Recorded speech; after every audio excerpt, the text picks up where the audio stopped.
Quel genre d'homme offre 1 200 000 maisons gratuitement? Pourquoi le président Ibrahim Traoré est-il filmé du ciel, non pas par des espions, mais par des journalistes stupéfaits?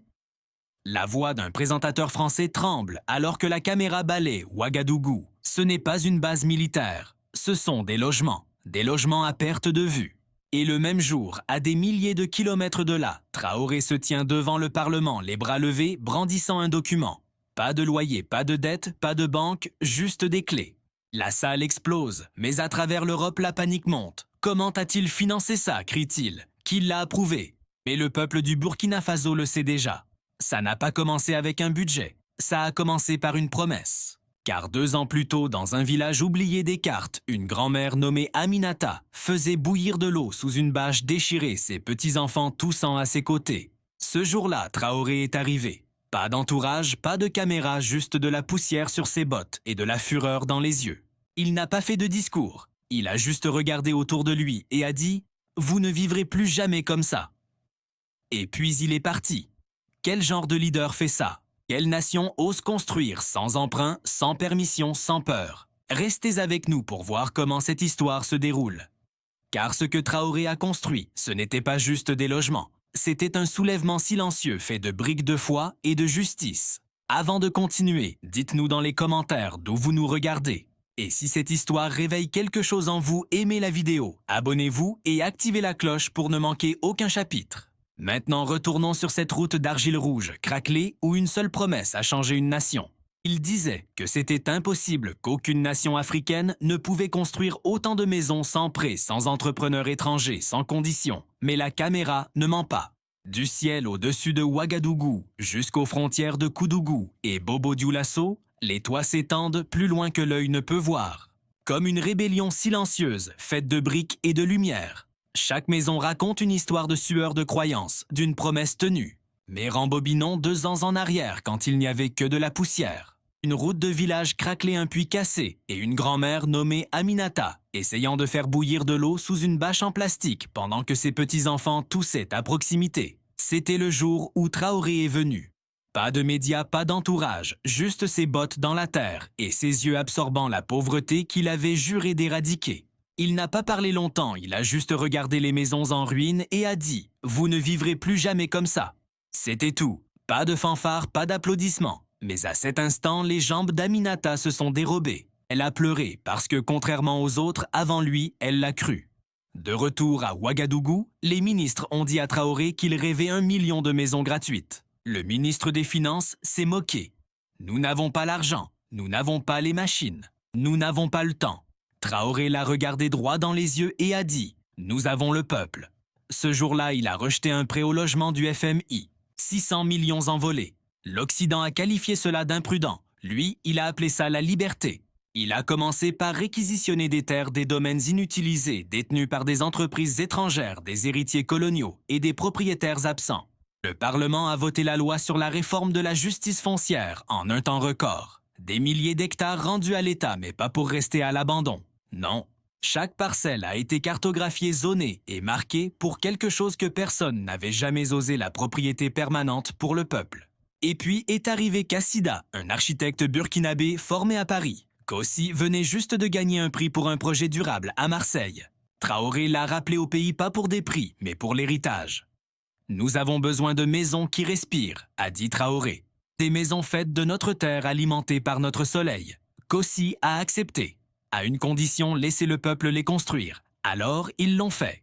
Femmes, jeunes, anciens maçons potiers, des milliers ont rejoint ce qui est devenu le mouvement du logement populaire. Ils ont creusé l'argile, moulé des briques à la main, les ont posées sous un soleil implacable, pas juste pour un revenu, mais pour la propriété. Chaque ouvrier était aussi un futur propriétaire. Chaque village est devenu un chantier de construction. Chaque soir, les tambours résonnaient et les familles dansaient autour des feux, alors que les maisons sortaient d'en de terre sous leurs pieds. Les médias étrangers sont arrivés, d'abord pour se moquer, puis pour admirer. « Où sont les grues ?» a demandé un reporter de la BBC. Une enfant a pointé les mains de sa mère tachées d'argile rouge. « Elle est plus rapide qu'une grue », a-t-elle dit. Le gouvernement de Traoré a fourni non seulement la terre, mais aussi des panneaux solaires gratuits, des réservoirs d'eau potable et des jardins verts. Chaque foyer a reçu un titre de propriété, un vrai titre légal. Pas de loyer, pas d'expulsion, pas de propriétaire étranger.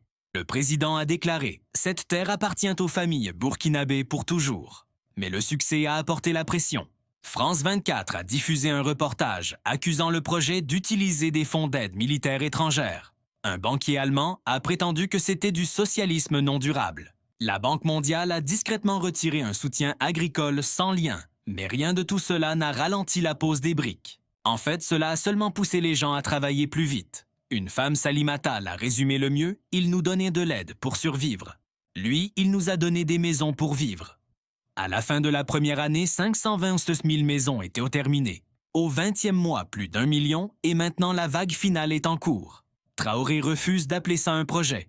Ce n'est pas de la charité, c'est la justice. C'est pourquoi chaque maison possède une petite plaque à l'entrée. Pas avec son nom, mais avec celui de la première personne à avoir posé la première brique. Dans une ville, une plaque indique Abus 7 ans, a mélangé la première argile. Dans une autre, Morama, 82 ans, disait qu'elle mourrait sans voir de maison.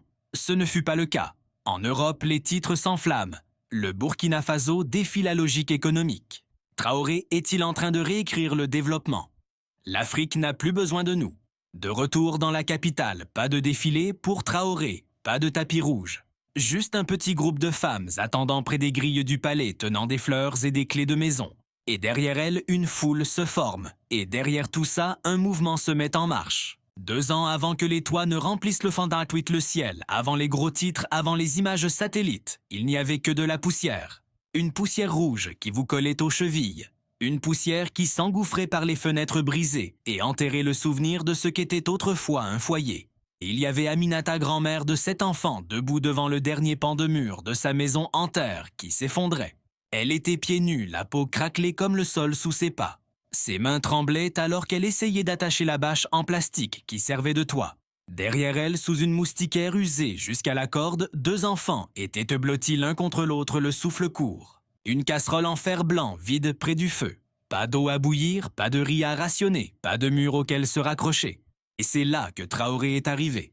Pas de caméra, pas de convoi officiel, juste un 4x4 poussiéreux et le chef d'une nation entrant dans un village qui n'avait pas vu de véhicule du gouvernement depuis plus d'1 décennie. Les villageois se sont figés en le voyant. Certains ont cru à une ruse, d'autres ont murmuré des prières. Aminata, elle n'a rien dit. Elle l'a regardé droit dans les yeux, attendant le même discours vide qu'elle entendait depuis 50 ans. Mais au début, il n'a rien dit. Il a simplement marché sur le chemin de terre, hochant la tête aux anciens se penchant pour saluer les enfants, observant les maisons si on pouvait encore les appeler ainsi. Il est passé devant des marmites rouillées, des sacs de grains moisis et des lambeaux de vieilles affiches électorales claquant au vent sur les troncs d'arbres. Puis il s'est arrêté devant Aminata. Son regard n'a pas scié. Elle se tenait aussi droite que sa colonne courbée le permettait, le menton levé dans un défi silencieux. Il a regardé autour de lui les bâtons plantés dans la terre pour soutenir la bâche, la natte tissée de fibres effilochées, le petit tas de bois trop humide pour prendre feu. « Vous ne serez plus jamais sans abri », a-t-il dit doucement. Les lèvres d'Aminata se sont entr'ouvertes, mais aucun son n'est sorti. Elle voulait y croire. Elle voulait demander comment, mais elle n'avait plus la force pour ces mots. Ni espoir, ni doute, juste le silence. Ce soir-là, quand il est parti, aucune promesse n'a été diffusée, aucune vidéo n'a été publiée. Mais quelque chose a basculé, car dans les semaines qui ont suivi, Traoré a fait ce qu'aucun président avant lui n'avait jamais tenté. Il a convoqué son cabinet et a présenté un plan non pas pour des routes des élections ou des défilés militaires, mais pour des maisons. Pour 1 million de maisons gratuites et permanentes pour chaque Burkinabé déplacé. Ses ministres l'ont regardé avec incrédulité. « Vous voulez dire des abris temporaires ?» a demandé l'un d'eux prudemment. « Non » a répondu Traoré. « Je parle de foyers avec des clés des titres de propriété de la dignité. » Ils ont débattu pendant des heures d'où viendrait l'argent qui allait construire et les investisseurs étrangers et les répercussions politiques. Traoré a écouté puis s'est levé et a marché vers la fenêtre. Il a pointé l'horizon du doigt. Là-bas, il y a de la terre. De la terre qu'on a laissée pourrir entre les mains des morts. Des terres détenues par des sociétés fantômes, des banques étrangères, des domaines vides. Nous les récupérons pas pour vendre, pas pour louer, mais pour donner. Le silence a envahi la pièce. 1 semaine plus tard, le projet de loi sur la réforme foncière était rédigé. Cela allait devenir l'un des efforts de redistribution des terres les plus radicaux de l'histoire africaine moderne. Toute terre inutilisée depuis plus de 5 ans, détenue par des propriétaires absents ou enregistrée sous des titres coloniaux expirés, fut déclarée publique et réquisitionnée pour le logement national. Il y a eu des réactions violentes, des menaces juridiques, des avertissements, venant de la Banque mondiale, mais Traoré a tenu bon. « On ne peut pas voler ce qui n'a jamais été à vous », a-t-il déclaré lors d'une allocution en direct. La terre servira le peuple et non ses exploiteurs. Pendant ce temps, dans des bureaux de terrain poussiéreux à travers le pays, les géomètres locaux se sont mis au travail. Ils ont parcouru les villes oubliées avec des GPS, mesurant les parcelles, interrogeant les familles, cartographiant les espoirs. Des villages comme celui d'Aminata furent parmi les premiers marqués pour le développement. Mais Traoré savait que le logement ce n'était pas juste une histoire de murs, c'était une question de confiance. Et cette confiance avait été ensevelie sous des décennies de faux départs et de plans vides. Alors, il s'est assuré que les premières briques ne soient pas posées par des entrepreneurs en costume, mais par les gens qui allaient y vivre. Et il a trouvé un allié, Kossi Dao, né au Burkina Faso, formé à Paris. Kossi avait conçu des gratte-ciel à Dubaï et des musées en Europe. Mais quand Traoré l'a appelé, il n'a pas hésité. « J'ai construit pour des milliardaires », a-t-il dit. « Maintenant, laissez-moi construire pour mon peuple. » Ensemble, ils ont créé ce qui allait devenir l'initiative de logement populaire. En utilisant de l'argile locale, des conceptions à refroidissement passif et des toits solaires, ils ont planifié des maisons respectant la tradition tout en adoptant une résilience moderne. Chacune d'elles pouvait être construite en moins de 4 semaines. Chacune a été attribuée à une famille précise et chaque famille a signé un contrat d'une seule page. Cette maison est la vôtre. Vous ne devez rien. Prenez-en juste soin et transmettez-la. Aminata a reçu la sienne 6 mois plus tard. C'est une adolescente qui avait aidé à porter les briques qui lui a remis la clé.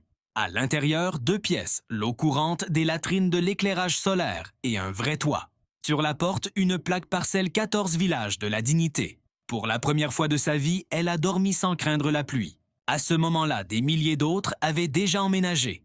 Le programme s'est étendu plus vite que prévu. Pas grâce aux machines, mais grâce aux mains. Les voisins construisaient pour les voisins. Les jeunes se formaient entre eux. Les maçons retraités revenaient pour enseigner aux apprentis. Et le coût? Une fraction de ce que les promoteurs étrangers facturaient autrefois pour des hôtels de luxe.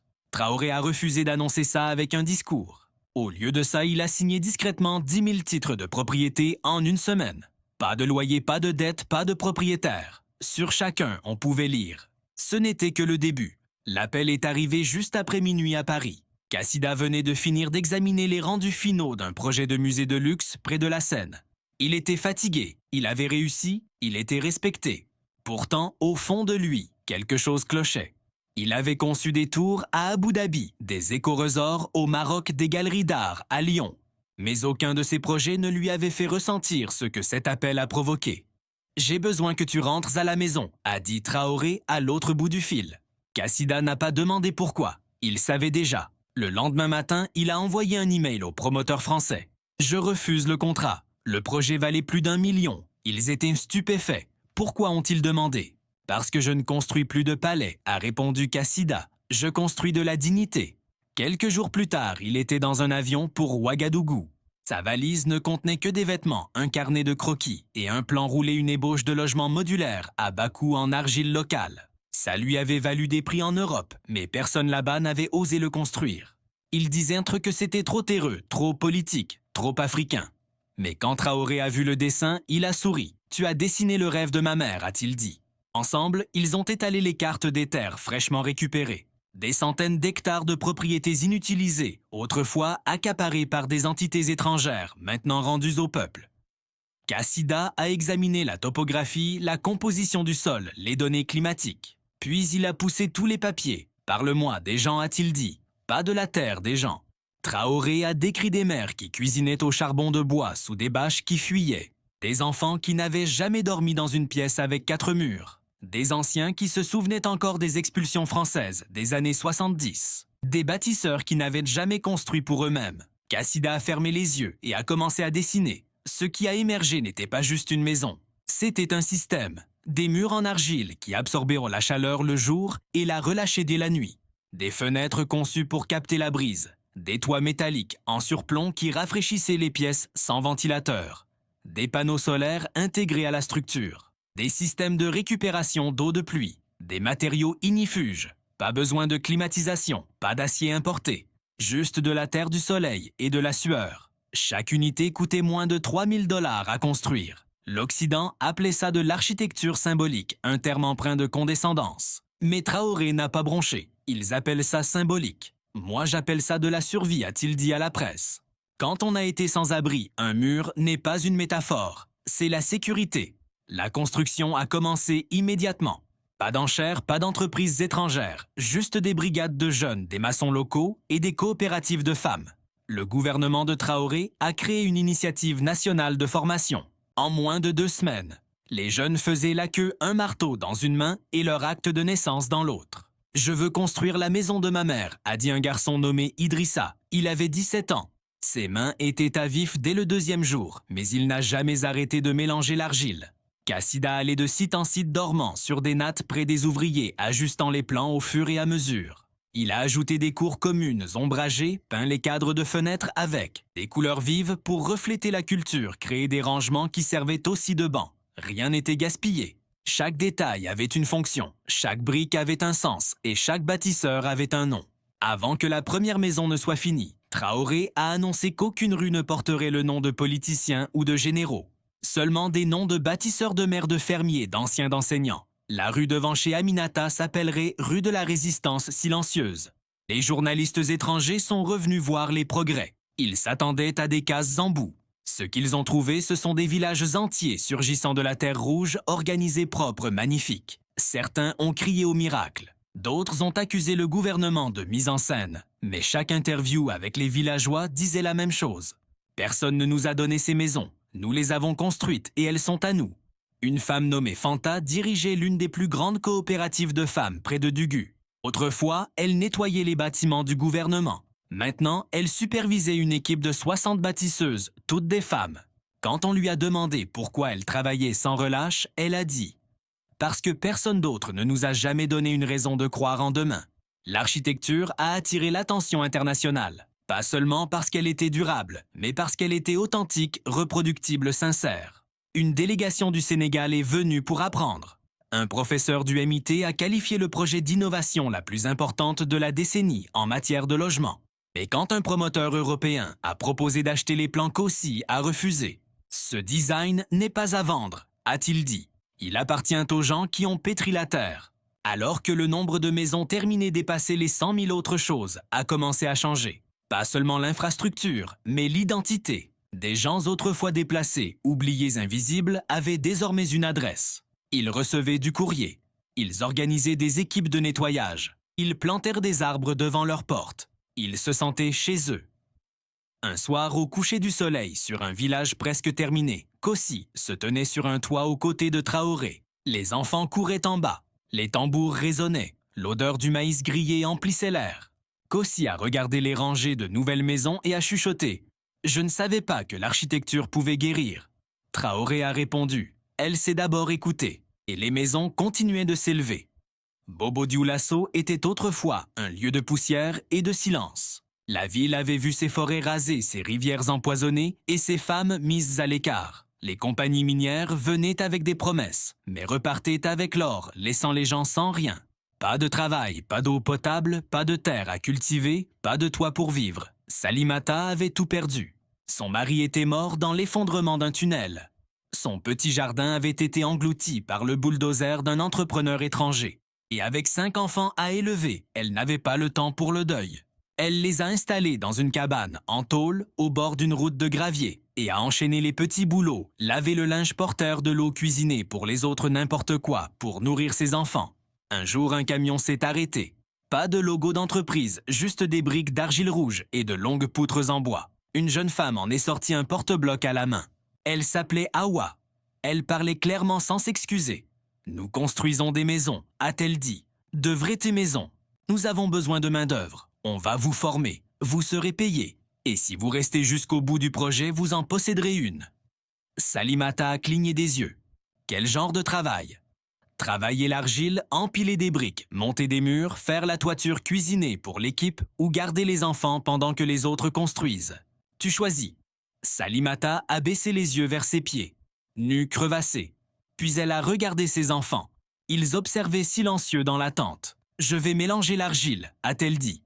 C'était le premier jour où elle touchait la terre, non pas avec rancœur, mais avec un but. Ses mains se sont enfoncées dans la terre alors que le soleil tapait sur son dos. Il n'y avait pas de machine, pas de raccourci, juste son rythme et l'eau qu'il tirait du puits chaque matin. Elle n'avait jamais rien construit auparavant, mais en pétrissant l'argile, en la façonnant en briques et en les posant pour sécher, elle a commencé à croire qu'elle pouvait reconstruire sa propre vie. Bientôt d'autres femmes l'ont rejointe, des dizaines, puis des centaines. La plupart étaient des mères beaucoup étaient veuves. On leur avait toutes dit, un mari, un patron, un étranger, qu'elles n'étaient pas assez fortes. Que la construction, ce n'était pas pour elles. Elles sont venues quand même. La coopérative de Bobo Dioulasso est devenue l'une des plus grandes du pays. Elle s'appelait Les Mains de Demain. Une femme nommée Fatima portait des briques avec un bébé attaché dans le dos. Une autre Aminata avait travaillé comme bonne pour un humanitaire français qui n'avait jamais appris son nom. Maintenant, elle supervisait l'inventaire des stocks pour tout un pâté de maison. La nouvelle s'est répandue, des offres ont afflué, mais pas de là où on les attendait. Une ONG française a approché le ministère. Il proposait un partenariat des microcrédits pour les femmes. Il parlait pendant d'accès aux outils de taux d'intérêt de remboursement modeste, facile. Traoré a décliné la réunion. Il n'a pas envoyé de diplomate, il y est allé lui-même. Dans une salle de conférence calme à Ouagadougou, il a regardé le directeur de l'ONG dans les yeux et a dit « Pourquoi devrions-nous emprunter pour construire ce que nous pouvons déjà créer ?» L'homme a répondu « Mais qu'en est-il de l'échelle et de l'efficacité ?» Traoré s'est levé. « Si vos prêts nous dépouillent encore de nos terres, ce n'est pas de l'aide, ce sont des menottes. » De retour à Bobo, les femmes ont entendu parler de la réunion. Salimata a souri. Il nous construit des maisons, mais plus que ça, il ne vend pas notre avenir. 3 mois plus tard, les 100 premières maisons à Bobo Dioulasso étaient terminées. Elles étaient en solide fraîche, le jour chaude, la nuit, avec de larges porches, des volets colorés et des fondations surélevées pour éviter les inondations. Chaque maison avait un numéro peint un coin de jardin et une plaque portant le nom de la première femme qui y avait travaillé. La remise des clés a été diffusée en direct à la télévision nationale. Le ministre du Développement urbain a remis le premier trousseau de clés à Salimata. Elle portait une robe orange vif, ses cheveux attachés en arrière par un foulard vert. Ses enfants se tenaient à côté d'elle, propres, rassasiés et silencieux d'admiration. Elle a pris la clé, l'a levée et a dit dans le micro « J'ai bâti ça de mes propres mains et ça appartient à mes enfants. » La foule a explosé de joie. Les gens dansaient dans les rues. Les joueurs de tambour ont joué jusqu'au coucher du soleil. Les hommes qui s'étaient moqués demandaient maintenant comment s'inscrire pour aider. Les anciens pleuraient et embrassèrent le sol. Pour beaucoup, c'était la première fois qu'ils voyaient quelqu'un comme eux. Une femme, une mère pieds nus et à la peau noire, recevoir la propriété de quelque chose de permanent à la télévision nationale. Non pas par charité ni comme récompense, mais en guise de reconnaissance. Traoré n'a pas assisté à la remise des clés. Il était dans un autre village pour poser la première pierre d'un nouvel ensemble résidentiel. Mais il a regardé la retransmission depuis une chaise en plastique entourée de maçons et de responsables locaux. Quand Salamata a pris la parole, il a chuchoté « C'est le bruit d'un pays qui se reconstruit ». Le mouvement pour le logement a alors gagné une nouvelle vigueur. De plus en plus de coopératives se sont formées. Davantage de femmes ont quitté leurs autres emplois pour s'y joindre. Les architectes ont adapté les plans aux besoins locaux. L'argile était extraite de manière durable. Chaque maison achevée réduisait le sans-abrisme. Mais plus que cela, elle restaurait la dignité. Ils ont appelé ça la reconstruction. Mais ce n'était pas seulement des bâtiments qui s'élevaient, c'était des gens qui se redressaient. Tout a commencé discrètement. Une baisse des demandes de visas étudiants pour l'étranger en Afrique de l'Ouest. Un ralentissement des chiffres de l'exode rural. Les universités françaises signalaient moins de candidats burkinabés. Les agents immobiliers à Marseille et Paris chuchotaient mis lors de réunions à huis clos. La source est en train de se tarir. Scat. Puis est arrivée la note interne divulguée par une banque de développement française.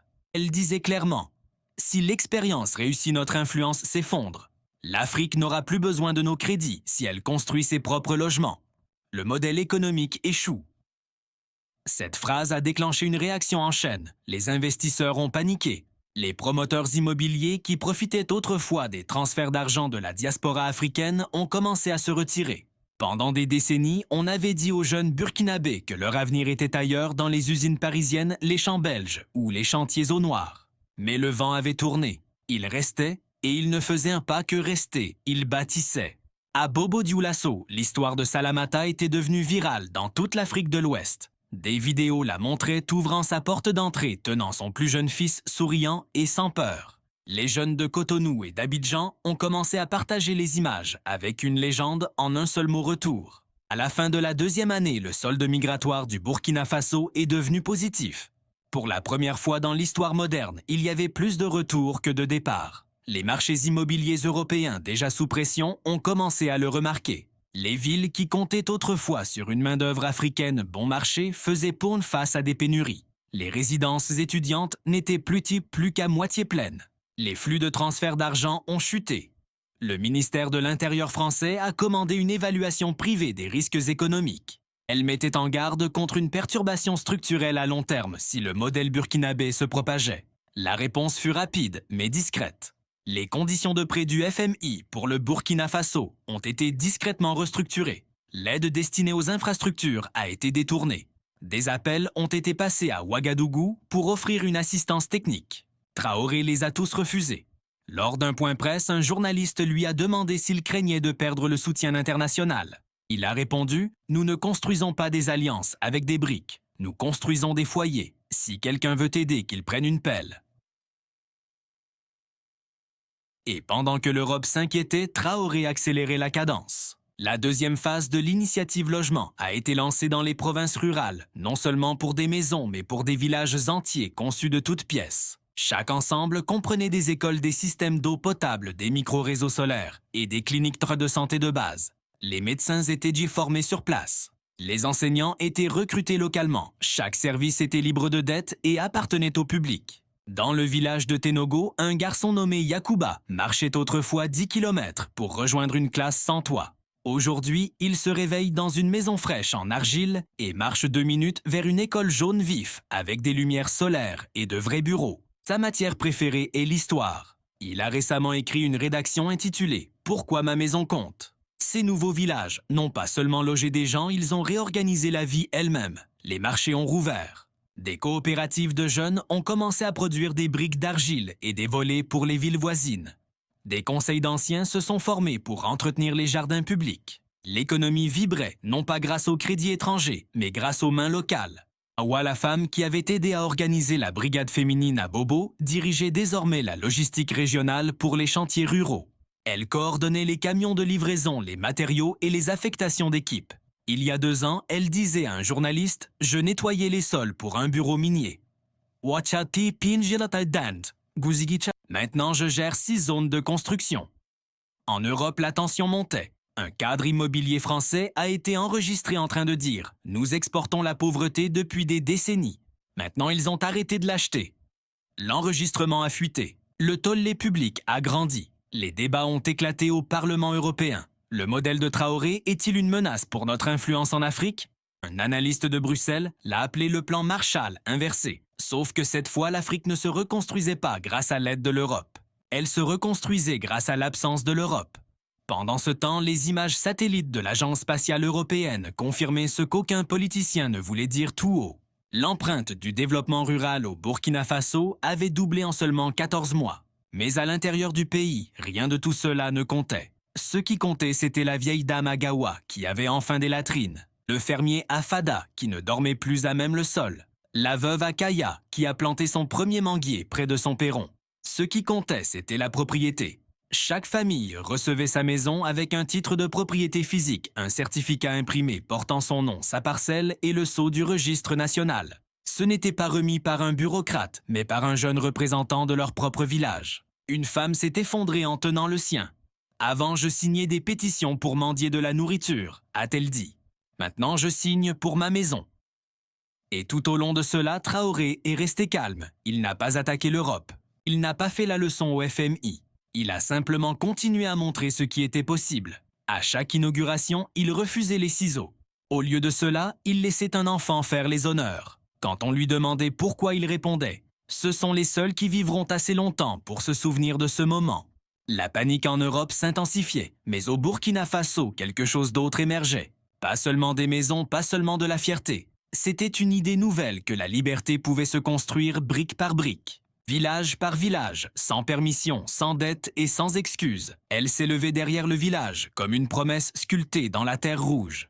Pas de portail, pas de garde, juste de grandes arches ouvertes, un toit en tôle incliné et l'odeur de l'argile séchant encore au soleil du matin.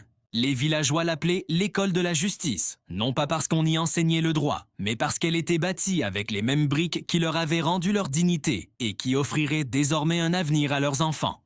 À l'intérieur, les murs étaient lisses choses au toucher silencieux dans leur force. Pas de peinture, pas de carrelage importé, juste un design local et un travail local.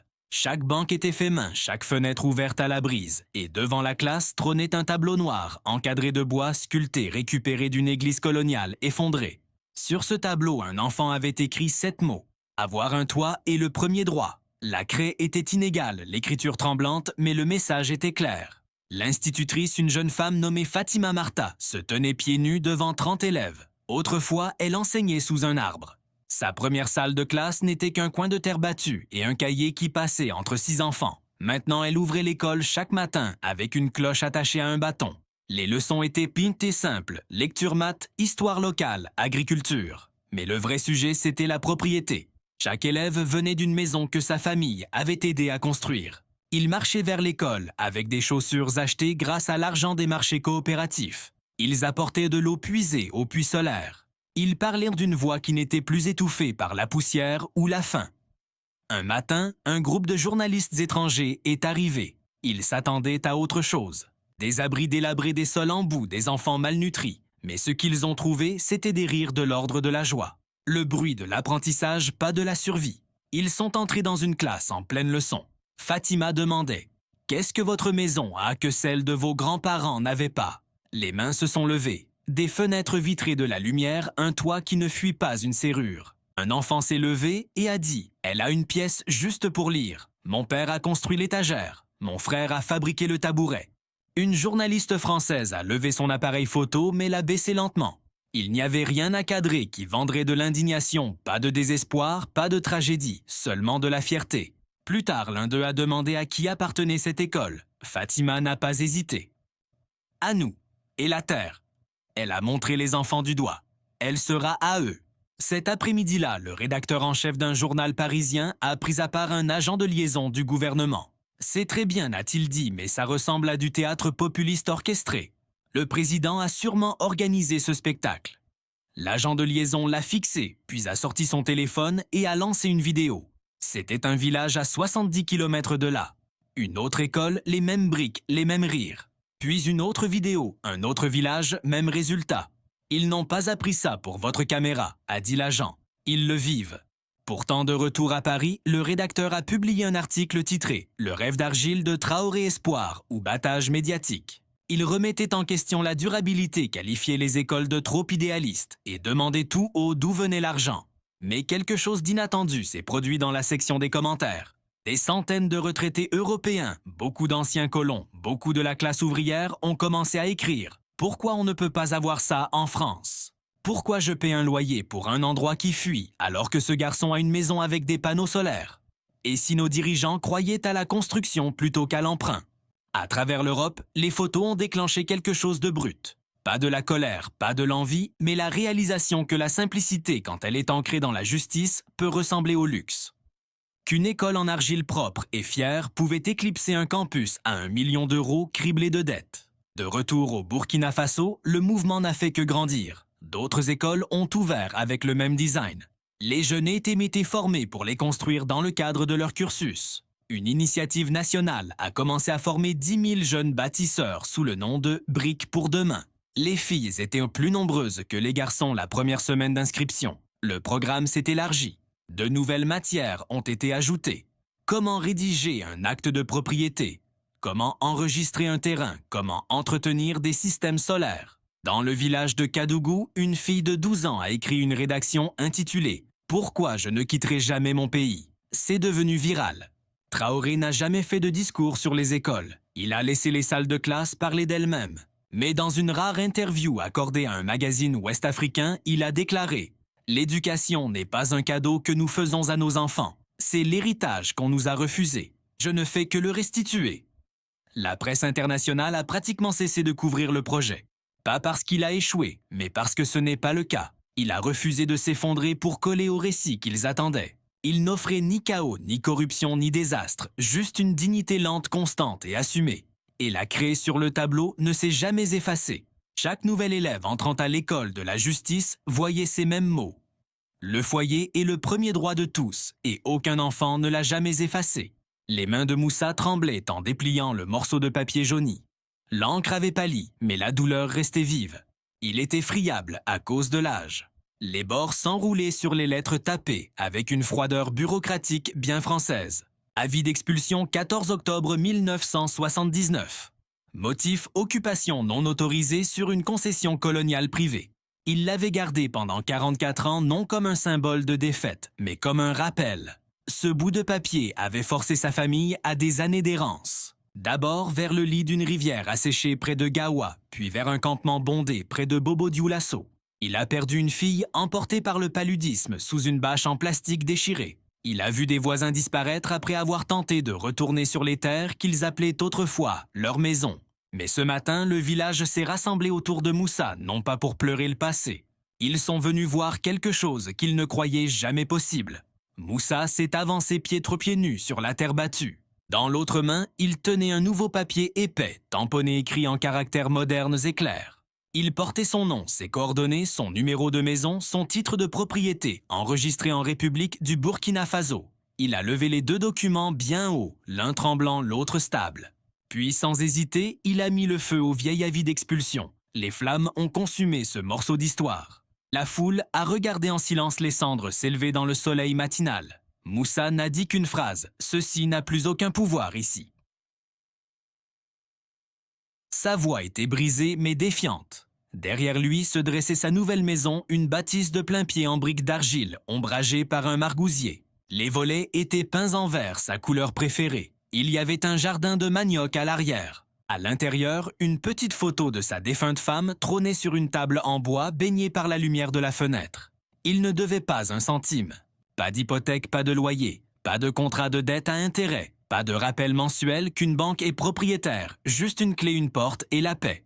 Ce jour-là, Moussa a organisé un repas communautaire dans sa cour. Il a préparé du thau avec de la sauce gombo, versé du jus de bissap dans des gobelets partagés et raconté des histoires d'avant l'indépendance. Les enfants écoutaient les yeux écarquillés alors qu'il parlait de l'époque où les maisons étaient en paille et la justice un murmure perdu dans le vent. Maintenant même, les plus jeunes comprenaient que quelque chose avait changé. Pas seulement les bâtiments, mais le sens même du mot « foyer » à travers le Burkina Faso. L'histoire de Moussa s'est répandue. Elle n'a pas été publiée dans les journaux. Elle n'est pas devenue virale dans les médias mondiaux. Mais elle est passée de village en village, portée par les rires et les chants dans les yeux des vieillards qui avaient de cacher leur honte trop longtemps. À ce stade, plus de 300 000 maisons avaient été achevées. Il n'y avait pas de panneaux publicitaires, pas de portrait géant du président. Traoré avait interdit tout marquage politique sur les chantiers de logement. Il a dit « Si les gens se souviennent de mon nom, que ce soit dans le bruit de leur porte qui se déverrouille ». Lors d'un point presse, un correspondant étranger a demandé « Où est le piège ?» Le ministre du Logement a souri. « Pas de piège, juste une correction. »« Mais sûrement, » insista le journaliste. « Ils peinent quelque chose. » Le ministre a levé une brique. Ils ont payé avec ça leur travail, leur sueur, leur confiance. Pourtant, l'incrédulité persistait au-delà des frontières du Burkina Faso. À Paris, un chroniqueur d'une émission financière s'est moqué « C'est du populisme insoutenable, qui construit des maisons sans modèle de remboursement. » Une professeure africaine à la retraite présente dans le public l'a interrompu en direct. « Vous ne comprenez pas, a-t-elle dit. Ces maisons ne sont pas de la charité, c'est une réparation. » De retour dans les villages, cette réparation se voyait de manière silencieuse. Un maçon nommé Karim a commencé à tenir un journal. Chaque fois qu'il terminait une maison, il écrivait le nom de la famille et une phrase sur le jour de l'emménagement. On pouvait lire « Maman a pleuré parce qu'elle avait un vrai toit ». Un autre disait « Les jumeaux couraient tant de pièce en pièce en disant que c'était un palais ». Karim n'avait pas fini l'école, mais il voyait désormais son travail comme une page d'histoire. Et partout, les anciens ont commencé à se manifester, sortant des avis d'expulsion froissés, des photos de maisons détruites au bulldozer, des reçus de décennies de loyers payés à des propriétaires qui n'ont jamais vécu sur ces terres. Certains pleuraient, d'autres riaient, certains ont enterré silencieusement les papiers à côté d'une nouvelle fondation. Le traumatisme était remplacé non pas effacé par la pérennité. Au cadastre national à Ouagadougou, une employée nommée Bintou a dit qu'elle ne s'attendait pas à ce que son travail compte autant. Mais maintenant, chaque fois qu'elle remettait un titre de propriété, quelqu'un l'embrassait, le serrait contre sa poitrine ou demandait à être pris en photo avec. J'ai vu des hommes adultes pleurer en voyant leur nom imprimé, a-t-elle dit. Pas parce qu'ils ont gagné quelque chose, mais parce qu'ils ont cessé d'être invisibles. Traoré s'est rendu au service du cadastre à l'improviste un matin. Il a marché entre les bureaux, salué les employés et observé une vieille dame signer son document. Elle tremblait elle aussi. Il a attendu qu'elle finisse, puis a hoché la tête et est parti sans dire un mot. Les employés n'ont pas appelé la presse. Ils ont juste chuchoté entre eux. Il était venu voir la justice à l'œuvre. Et pourtant, les maisons continuaient de sortir de terre. Chacune était une nouvelle brique d'une révolution d'un autre genre. Une révolution silencieuse, faite non pas d'armes ou de slogans, mais de pelles de titres de propriété et d'anciens qui n'avaient plus à expliquer pourquoi ils étaient déplacés. Parce que cette fois, ils ne bougeaient un pas. Ils étaient enfin chez eux. Tout a commencé par une question que la plupart des gouvernements ne posent jamais aux enfants. Que construiriez-vous si la rue vous appartenait? Traoré a posé cette question lors d'une visite dans une zone résidentielle presque terminée à Tenkodogo. Il s'est assis sous un arbre dans la cour d'une nouvelle école, entouré d'enfants encore couverts de la poussière des corvées matinales et des matchs de foot. Il n'avait pas apporté de discours, juste du papier, des crayons et un silence qui disait « Je vous écoute ». Au début, ils ont hésité, puis une fille nommée Fatoumata a levé la main. « On peut dessiner », Traoré a souri. « Dessinez tout ce dont vous rêvez ». Ce qui a suivi fut le chaos, mais dans le meilleur sens du terme. Les crayons volaient, les mines cassaient, les enfants se disputaient dans l'espace et les couleurs. Mais à la fin de l'après-midi, les bancs étaient les couverts de croquis, des balançoires faites de vieux pneus, une bibliothèque en forme de baobab, un terrain de foot bordé d'arbres pour l'ombre, un mur de fresques où chacun pouvait peindre sans permission. Un enfant a dessiné une fontaine d'où coulait du jus de bissap au lieu de l'eau. Les croquis n'ont pas été collectés pour être exposés, mais pour servir de plan. Traoré les a apportés directement au Conseil national de l'urbanisme. Quand les officiels ont déroulé les papiers, ils ont d'abord ri nerveusement. « Monsieur le Président, c'est créatif », a marmonné l'un d'eux. « C'est réel », a répondu Traoré. « Concevez autour de ça, intégrez-les. Ces quartiers ne sont pas pour les adultes, ils sont pour ceux qui grandiront dedans. » Il n'y avait aucun précédent, aucune loi exigeant la consultation des enfants pour les logements nationaux. Mais Traoré n'a pas attendu que les lois suivent. Il a publié une directive exécutive. Chaque nouveau complexe résidentiel doit inclure un espace public conçu par les jeunes revus et construit avec des architectes locaux. L'ordre s'est propagé dans les ministères comme une onde de choc. Certains fonctionnaires ont résisté disant discrètement que cela ralentirait les délais. D'autres l'ont adopté. Les équipes de planification ont commencé à inviter les écoliers locaux à des ateliers. De petites mains saisissaient fermement règles, marqueurs et cartons pour façonner l'avenir de leur propre rue. Dans un village, un garçon de 9 ans nommé Madou a créé le plan d'un cercle de compte avec des bancs et un arbre planté au centre. Le soir, a-t-il expliqué, les anciens nous raconteront des histoires pour qu'on n'oublie pas ce qui s'est passé. Ça trala quoi. Cette conception est devenue une norme nationale. Un cercle de compte était désormais intégré dans chaque quartier. À Zorgo, 2 filles ont demandé un espace où elles pourraient jouer en toute sécurité après la tombée de la nuit. Leur plan incluait des lanternes faites de bouteilles recyclées et une règle interdiction de crier. Le conseil l'a approuvé. La construction a commencé la semaine suivante. Les observateurs occidentaux n'ont pas compris au début. Un consultant en logement européen, en visite depuis Bruxelles, a fait remarquer sèchement « On donne sérieusement des plans d'architecte à des enfants ». Un urbaniste néerlandais qui observait de loin a écrit la réponse dans un essai public qui est devenu viral « Ce ne sont pas des maisons, ce sont des rêves coulés dans les murs ». Stamahal, c'est comme ça qu'on construit un avenir. L'UNICEF a qualifié cela de modèle d'inclusion urbaine dirigé par les enfants. Des universitaires ont commencé à arriver des facultés du monde entier pour étudier ce qu'on appelait le modèle de conception urbaine de la jeunesse burkinabé. Mais à l'intérieur du pays, ce n'était pas une question de titre, c'était une question de dignité. Dans un quartier près de Waiguya, une enfant de 10 ans nommée Aïcha a fièrement fait visiter les lieux à un responsable local. C'est le jardin que j'ai conçu. La clôture est faite de canettes de soda. On fait pousser de la menthe ici. Et qui s'en occupe? A demandé le responsable. Nous tous, a répondu Aïcha. On fait ça à tour de rôle, comme des corvées, mais en s'amusant. La fierté dans sa voix n'avait rien de théâtral. Elle était réelle méritée. Une confiance née du fait d'être écoutée et non dirigée. Les maires locaux ont commencé à signaler des taux de vandalisme plus bas, moins de plaintes et plus de patrouilles bénévoles. Les enfants ne détruisaient pas les espaces publics parce que c'est eux qui les avaient construits. Dans une autre décision audacieuse, Traoré a créé le Conseil de planification de la jeunesse, composé d'enfants âgés de 8 à 15 ans. Ils se réunissaient tous les trimestres avec des architectes, des ingénieurs et des ministres pour donner leur avis sur la conception publique. Un ministre s'est moqué. Ils vont juste demander des distributeurs de bonbons. Il a eu tort quand une fille de 12 ans de Manga a demandé des réservoirs de recyclage d'eau et des terrains de jeu pour irriguer les arbres. Elle en avait vu un dans un livre et pensait que ça pourrait aider. Le plan a été adopté au niveau national. Lorsqu'on lui a demandé pourquoi il donnait tant de pouvoir aux enfants, Traoré a répondu « Parce qu'ils ne pensent pas en termes de frontières, ils pensent en termes de possibilités, et nous leur en avons déjà assez volé. » Deitida, les diplomates étrangers ont commencé à demander à visiter les parcs conçus par les enfants. Certains sont rentrés stupéfaits.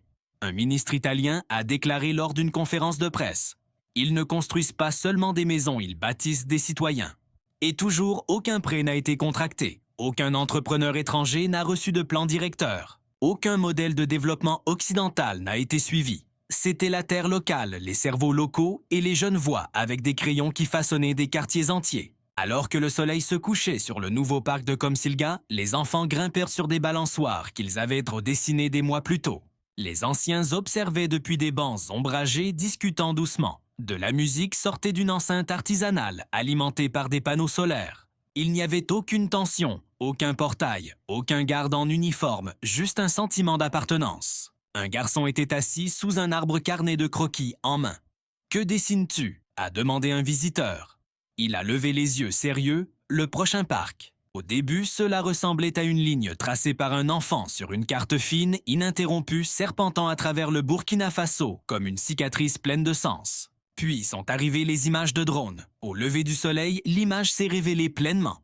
Une route s'étendant sur plus de 1600 km reliant village-ville et chaque grande zone résidentielle construite sous l'initiative nationale de propriété de Traoré. Ce n'était pas une autoroute faite de voitures et de bruit. C'était une artère vivante. Les enfants marchaient vers des écoles qui n'avaient jamais existé auparavant. Les agriculteurs transportaient leurs produits vers des marchés qu'ils mettaient autrefois 3 jours à atteindre. Les sages-femmes des cliniques solaires voyageaient entre les communautés sans traverser les rivières à pied. Ce n'était pas juste du béton.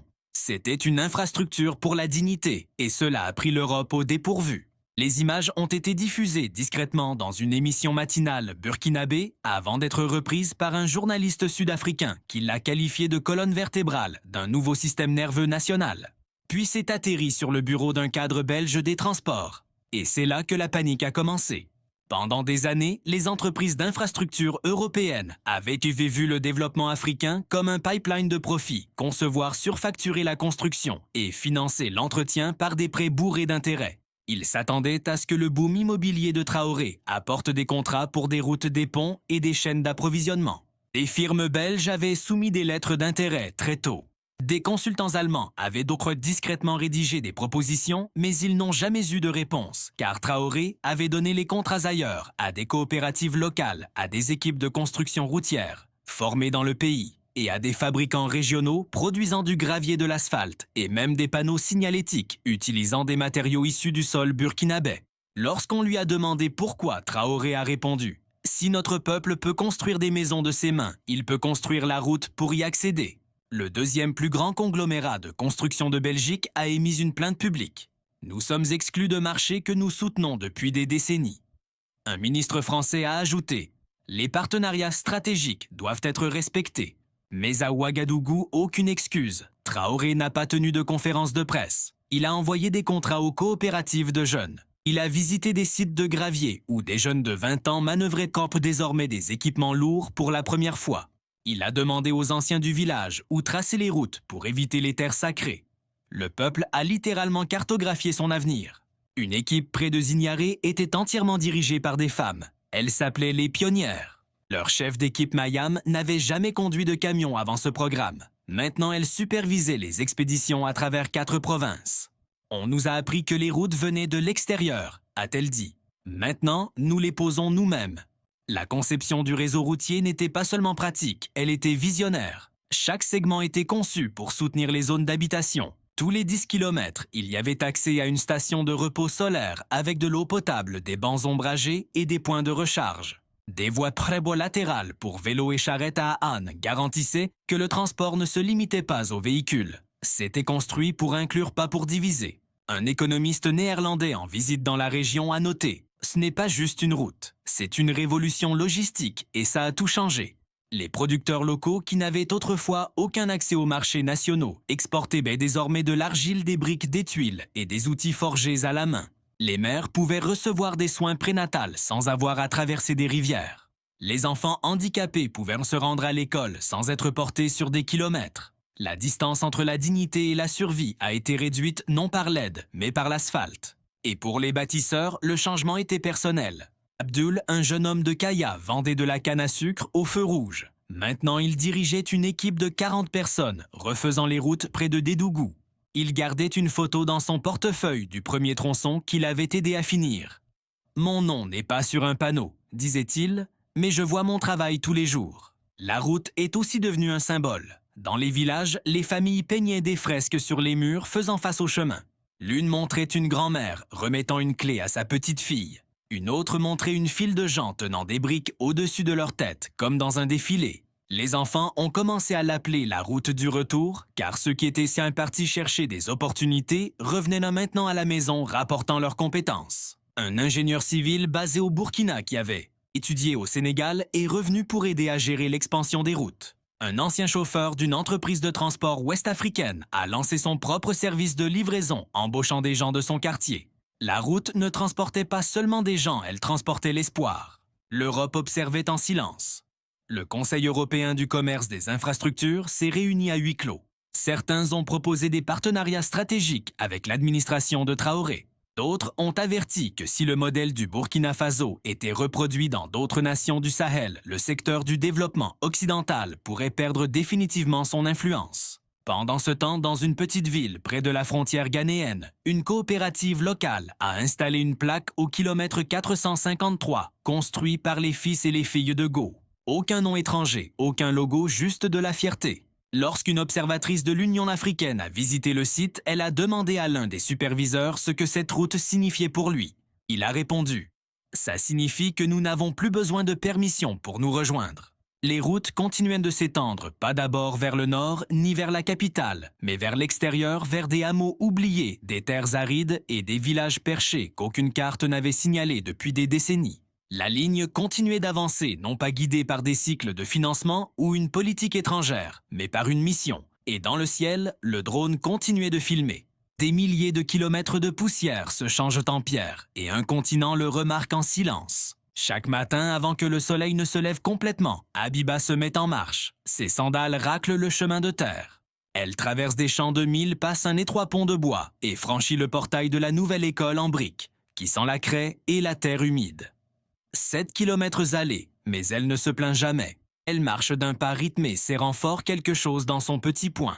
Une clé argentée avec une bande de tissu bleu attachée au sommet. Ses camarades portent des cahiers, des crayons, des bouteilles d'eau. Habiba porte la clé de sa maison. « C'est mon objet préféré », dit-elle à qui veut l'entendre. « Je ne la lâche jamais. » La clé n'est pas grande, ni ornée, juste lisse, usée et réelle. Pendant la majeure partie de sa vie, Habiba a vécu sous une bâche effilochée. Sa mère, Aminata, faisait de son mieux pour la maintenir attachée entre 2 poteaux en bois calés par des parpaings brisés. Les nuits de vent, la bâche claquait comme un fouet. La pluie entrait de travers. Les moustiques planaient au-dessus de leurs nattes. Il n'y avait pas de porte, pas de serrure, pas d'espace privé, où une enfant pouvait lire rêver, ou simplement fermer les yeux sans peur. Elle déménageait souvent entre des campements, derrière des étals de marché, près de rizières inondées. Rien ne durait. Habiba a appris à ne s'attacher à rien, sauf aux bras de sa mère et à la façon dont elle fredonnait la nuit pour couvrir les bruits de la rue. Tout a changé quand l'équipe de logement est arrivée. Au début, Aminata ne les croyait pas. Elle pensait que c'était encore un projet d'ONG, une autre promesse avec une liste d'attente et une clause en petits caractères. Mais ces gens n'avaient pas de porte-bloc. Ils ont apporté des briques d'épelle et un plan qui incluait son nom. Ils ont proposé à Aminata un rôle dans l'équipe de cuisine pour nourrir les ouvriers. Elle a accepté. En quelques semaines, elle préparait du thau et des haricots pour 60 ouvriers et aidait à coudre des rideaux pour les maisons qui s'élevaient juste après le champ.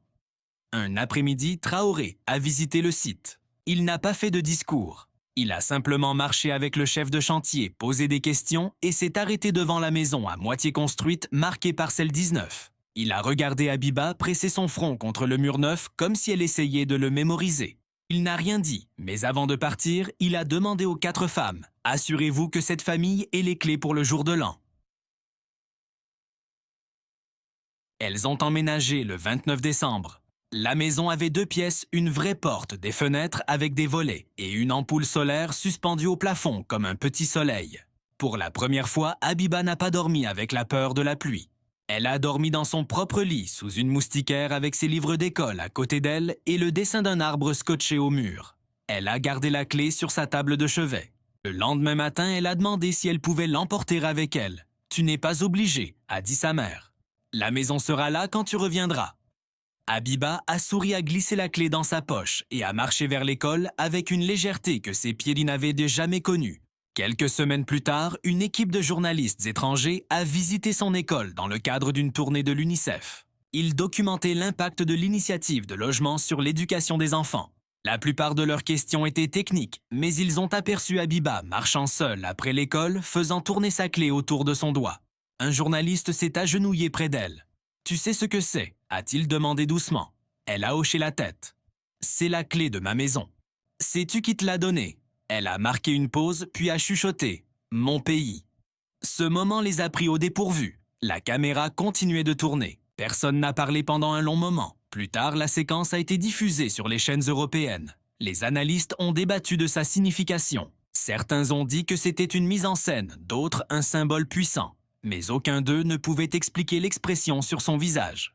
Une fierté tranquille, fragile, mais stable comme une flamme protégée du vent. De retour au Burkina Faso, personne ne l'a analysée. Ils l'ont simplement comprise. Dans les villages à travers le pays, des enfants comme Habiba commençaient à réécrire ce que signifie appartenir. Plus jamais temporaire, plus jamais invisible. Ils avaient dû des adresses, des numéros de chambre, des places préférées près de la fenêtre, des secrets cachés sous les lits des avenirs qui s'étendaient bien au-delà du prochain déménagement. Le ministère de l'Éducation a publié un communiqué notant une baisse de 40% de l'absentéisme chez les filles dans les nouvelles communautés logées. Les enseignants ont signalé que les élèves rendaient leurs devoirs secs sans tache d'eau. Les maux de tête ont diminué. La concentration s'est améliorée. L'espoir, disait-il, avait un meilleur taux de rétention que n'importe quel manuel scolaire. À la maison, Habiba a ajouté une deuxième clé à son ruban, celle du débarras, où sa mère gardait la farine de mil. Elle racontait à ses amis qu'elle était la capitaine des clés de sa famille. Un soir, lors d'un cercle de contes communautaires, un ancien a demandé aux enfants de décrire quelque chose qui les faisait se sentir en sécurité. Habiba a levé la main. Elle n'a rien dit. Elle a juste brandi sa clé, et tout le monde a compris. L'image de drone est devenue virale en moins de 12 heures. Une grille de structures en argile identiques avec des toits en tôle, alignés en rangées nettes, capturées à 900 pieds au-dessus du Sahel. La légende d'un conte de think tank européen disait « Complexe de style militaire non identifié au Burkina Faso, infrastructure soutenue par l'étranger ou menace régionale ». La photo a rapidement été reprise par les médias internationaux. Les présentateurs parlaient avec urgence sur des images zoomées. S'agit-il de casernes étrangères? Le Burkina Faso militarise-t-il les zones rurales? Dans une émission politique française populaire, un chroniqueur s'est penché en avant et a déclaré « Nous devons enquêter sur qui finance ces complexes. Il n'y a aucune transparence. Cela pourrait déstabiliser la région. » Ils ont appelé ça la théorie de la fortification silencieuse. En quelques jours, les rumeurs ont fait boule de neige. Les experts spéculaient sur des ingénieurs russes ou iraniens construisant des logements paramilitaires sous couvert de développement communautaire. Une tribune dans un média britannique avertissait que le Burkina Faso passait de la souveraineté au secret. Les analystes satellites offraient des interprétations vagues de l'image, citant la symétrie militaire de l'agencement, mais personne ne s'y était réellement rendu. Sur le terrain, ces soi-disant complexes étaient pour des cuisines communautaires en plein air à Zabra. Elles avaient été conçues par des coopératives de femmes locales pour nourrir jusqu'à 200 personnes par jour, ouvriers du bâtiment écolier, mères célibataires. La disposition identique provenait d'un modèle modulaire destiné à réduire les coûts et à maximiser la circulation de l'air. Les toits en tôle étaient recyclés à partir de déchets miniers. Les murs étaient d'une fait d'argile pour éloigner la chaleur des zones de cuisson. À l'intérieur, il y avait des fourneaux alimentés au biochar, des étagères faites main pour le mil séché des seaux de tomates coupées et des rires résonnants entre les marmites. Ces images n'étaient pas un secret. Les médias locaux avaient filmé les cuisines un mois plus tôt, diffusant des interviews de cuisinières expliquant fièrement comment elles avaient transformé des entrepôts coloniaux en centres de préparation alimentaire. Dans une vidéo, une femme nommée Yarao remuait une énorme marmite et disait « Nous nourrissons les bâtisseurs pour qu'ils puissent bâtir l'avenir ». Pourtant, le récit international s'est emballé. Lors d'un sommet régional au Ghana, un délégué européen a demandé directement si le Burkina Faso avait commencé à convertir des zones de logements sociaux en camps d'entraînement. Traoré, assis calmement dans une simple tunique blanche, a attendu la fin de la question. Puis il s'est penché en avant et a dit « Ce ne sont pas des casernes, ce sont des cuisines.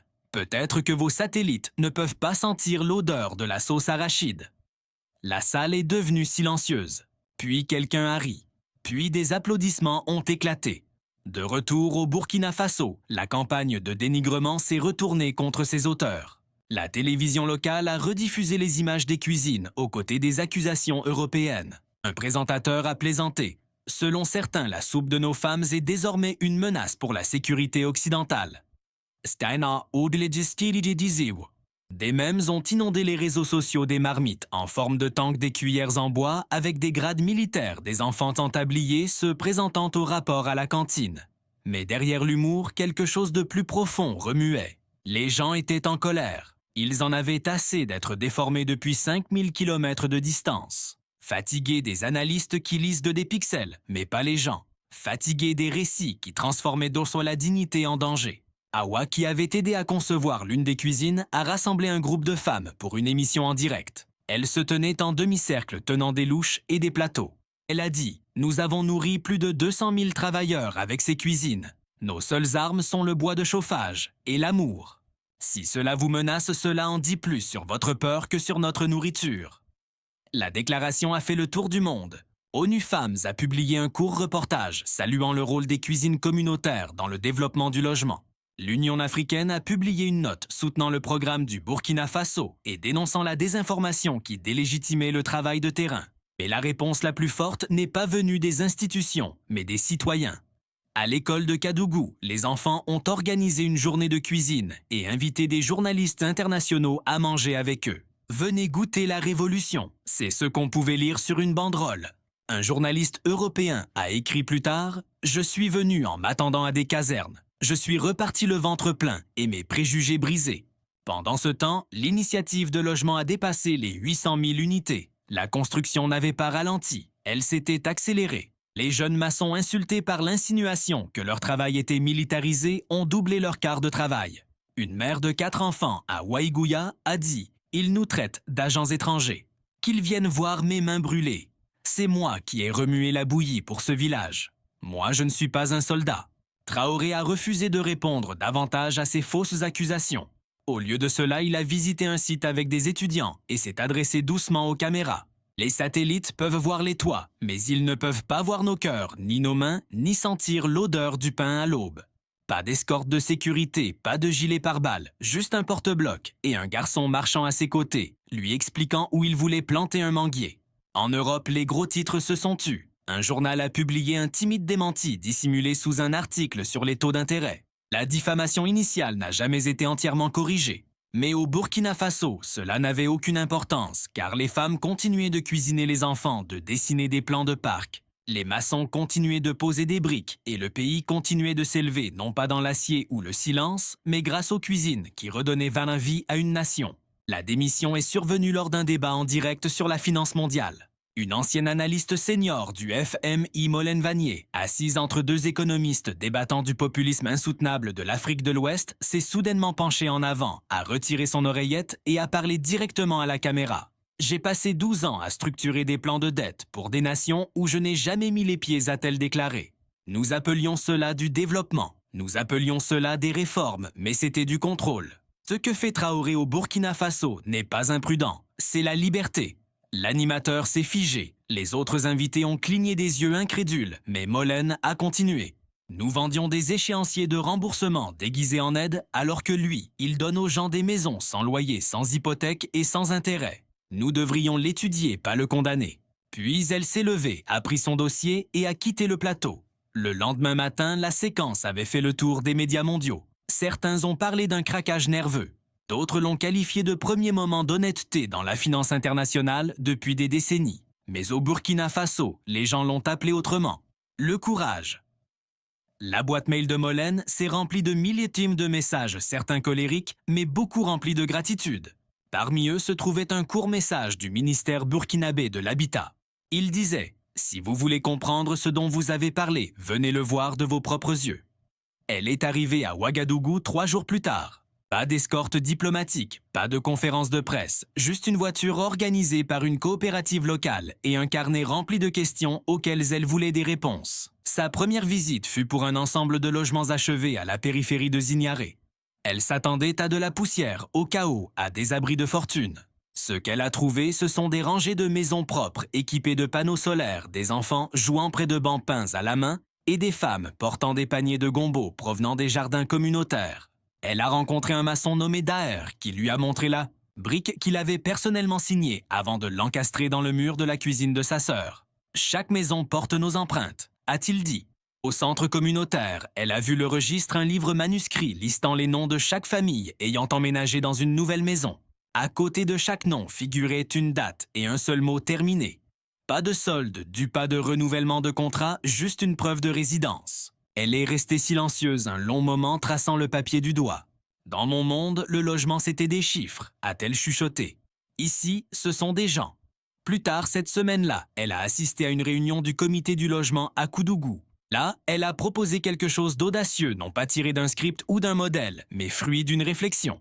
Et si nous créions une banque?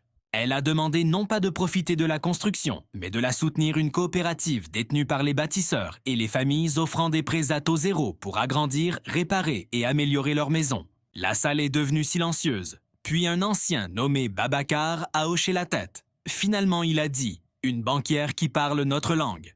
Zatanashta. Avec l'approbation silencieuse de Traoré, la banque coopérative de l'habitat a été formée. Sa structure était simple.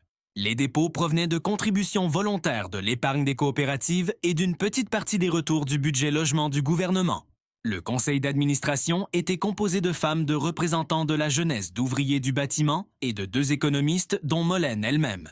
Le premier prêt accordé ne l'a pas été à une agence gouvernementale ni à une société de développement. Il a été accordé à une grand-mère veuve nommée Rawa qui avait besoin d'ajouter une 2e pièce pour ses petits-enfants. Le prêt n'avait aucun intérêt, aucune clause de pénalité, juste un accord. Remboursez ce que vous pouvez, quand vous le pouvez, par du travail de service ou de petites mensualités. Cet après-midi-là, Molène a aidé Rawa à planter des fleurs près de sa porte. Un journaliste a pris en photo l'ancienne responsable du FMI à genoux dans la terre, riant aux côtés d'une femme pieds nus qui vendait autrefois des arachides au bord de la route. L'image a voyagé plus loin que n'importe quel livre blanc qu'elle ait jamais écrit. Elle a été imprimée dans les journaux d'Accra à Amsterdam. Un titre disait « Quand une banquière touche la terre ». Molène est restée au Burkina Faso pendant des mois. Elle a voyagé dans les zones rurales, a aidé à développer des modèles de prêts pour l'agrandissement familial, a formé de jeunes analystes à la budgétisation transparente et a insisté pour que chaque chef de coopérative apprenne à lire un bilan. Ce n'est pas une simple question de chiffres, a-t-elle dit à un groupe d'étudiants à Bobo Dioulasso. C'est le refus de laisser quiconque mettre un prix sur votre dignité. Elle a écrit une lettre à ses anciens collègues du FMI. Ce n'était pas une lettre amère, c'était une confession. Je pensais façonner des nations, a-t-elle écrit. Mais je ne faisais que réorganiser des chaînes au Burkina Faso. J'ai vu ce que signifie construire sans avoir à emprunter son propre souffle. Elle a conclu par une seule requête. Avant de rédiger votre prochaine réforme, allez voir une femme qui tient les clés de sa propre maison. La banque s'est développée rapidement. De petites subventions finançaient l'éclairage public, la réparation des toits et même le capital de départ pour des quincailleries locales. Tout cela à l'intérieur du pays sans aucun prêt extérieur et approuvé par un comité dont les membres avaient pris de l'argile sur leurs bottes et non des costumes sur les épaules. Et un matin, alors qu'elle examinait des demandes de prêt sous un arbre, un enfant est passé en courant avec un dessin. On y voyait une maison, un jardin et un soleil. L'enfant a pointé le doigt et a dit « C'est à moi ». Molène a regardé le papier puis la vraie maison juste derrière la colline. Elle a souri. « Oui », a-t-elle dit, « c'est bien à toi ». Tout a commencé doucement par des murmures dans les salles de rédaction et les discussions de groupe à travers l'Europe. Les réseaux électriques vacillaient. Les villes baissaient l'intensité de leurs lampadaires. Les immeubles d'habitation échelonnaient leur consommation pour éviter les coupures. À Paris, les panneaux publicitaires s'éteignaient sans préavis. Le métro de Londres retardait les trains pour économiser l'énergie. Un hiver rigoureux a poussé la demande au-delà de ce que les infrastructures vieillissantes pouvaient supporter. Et pourtant, cette même nuit dans le village de Sapouy, un garçon nommé Malik était assis à son bureau et lisait une bande dessinée sous une lumière solaire stable. Sa sœur tressait les cheveux de leur mère, bercée par la musique douce d'une enceinte artisanale, alimentée par le même panneau sur le toit. Leurs voisins étaient jeudi réveillés, eux aussi, non pas dans la panique, mais dans la paix. La lumière s'échappait des fenêtres des cuisines. Les enfants révisaient leurs leçons. Les anciens se réunissaient dehors sous des lampes solaires qui brillaient de la lueur jaune et chaleureuse d'un miracle silencieux. À Ouagadougou, le même scénario se répétait.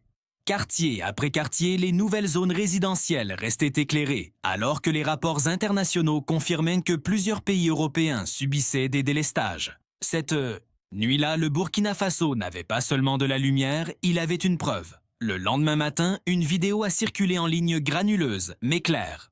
Elle montrait une journaliste européenne arrivant sur un site de logements ruraux avant l'aube confuse par ce qu'elle voyait.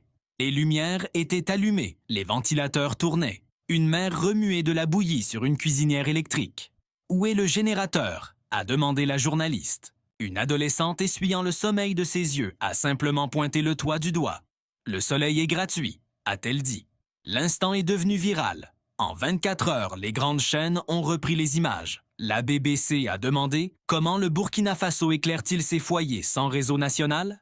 La Deutsche Welle a diffusé un reportage intitulé « Souveraineté énergétique, la transition réussie de l'Afrique ». France 24, après des mois de scepticisme, a publié un titre surprenant « Un miracle du logement, né au cœur de l'Afrique ». Les reporters ont afflué de nouveau dans le pays. Mais cette fois, ils ne cherchaient pas la polémique. Ils essayaient de comprendre comment une nation souvent qualifiée de pauvre et sous-développée les avait dépassés en matière de résilience énergétique. La réponse ne se cachait pas dans une note politique secrète ou une subvention étrangère. Elle se trouvait sur chaque toit. Dès les premiers jours de l'initiative Logement Traoré avait insisté pour que chaque maison soit équipée de panneaux solaires, non pas comme un luxe, mais comme un droit. Il s'est associé à des ingénieurs locaux, à former des coopératives de jeunes pour installer et entretenir les systèmes et à rejeter les offres des firmes occidentales qui exigeaient des contrats d'exclusivité ou des redevances futures. Ce n'est pas un produit à vendre, avait-il déclaré. C'est un moyen de voir dans l'obscurité. Chaque quartier a été conçu avec des réseaux énergétiques décentralisés. Pas d'interrupteur central à contrôler. Pas de dépendance aux importations de carburants étrangers. Chaque îlot pouvait fonctionner de manière autonome, charger les téléphones, alimenter les pompes à eau, faire tourner les cliniques sans attendre un signal du gouvernement ou un camion de carburant bloqué par des conflits frontaliers. Dans un district à l'extérieur de Bobo-Dioulasso, une clinique est restée opérationnelle toute la nuit, accouchant des jumeaux sous la lumière solaire, tandis que des hôpitaux en Allemagne refusaient des cas non urgents à cause des restrictions d'énergie. Lorsque la nouvelle est parvenue à la mère dans la clinique, elle a murmuré « Alors dites au monde que nos enfants sont nés dans la lumière ». Les analystes internationaux ont tenté de présenter cela comme un succès isolé, mais les chiffres racontaient une autre histoire. Plus de 787 000 maisons construites, dont 90% équipées de toits solaires. Facture d'énergie supprimée. Les techniciens solaires formés dans le pays étaient 3 fois plus nombreux que les travailleurs des énergies fossiles. Ce qui a encore plus choqué les observateurs européens, c'est le coût. Le système solaire burkinabé revenait en moyenne à moins de $300 par maison installation et entretien compris. Les panneaux provenaient d'un nouveau partenariat avec des fabricants régionaux et étaient montés sur des cadres construits par la communauté. Il n'y avait pas de brevets internationaux, pas de frais de consultation gonflés, juste de la tôle et des mains expertes. Un correspondant français spécialiste de l'énergie a admis à l'antenne, ils ont transformé la pauvreté en laboratoire.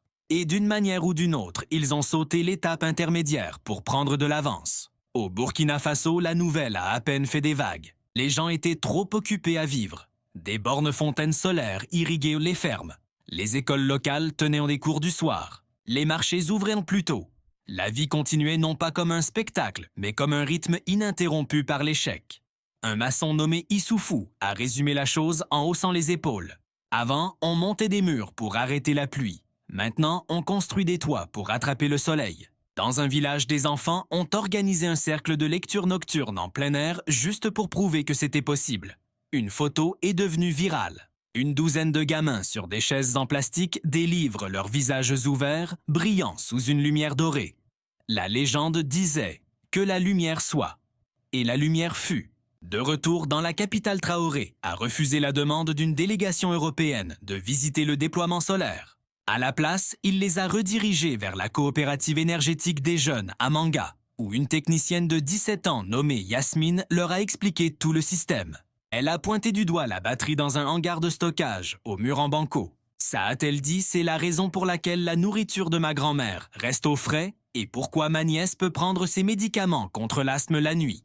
Quand ils lui ont demandé comment elle avait appris à l'installer, elle a répondu « Un voisin m'a appris et j'enseigne aux autres ».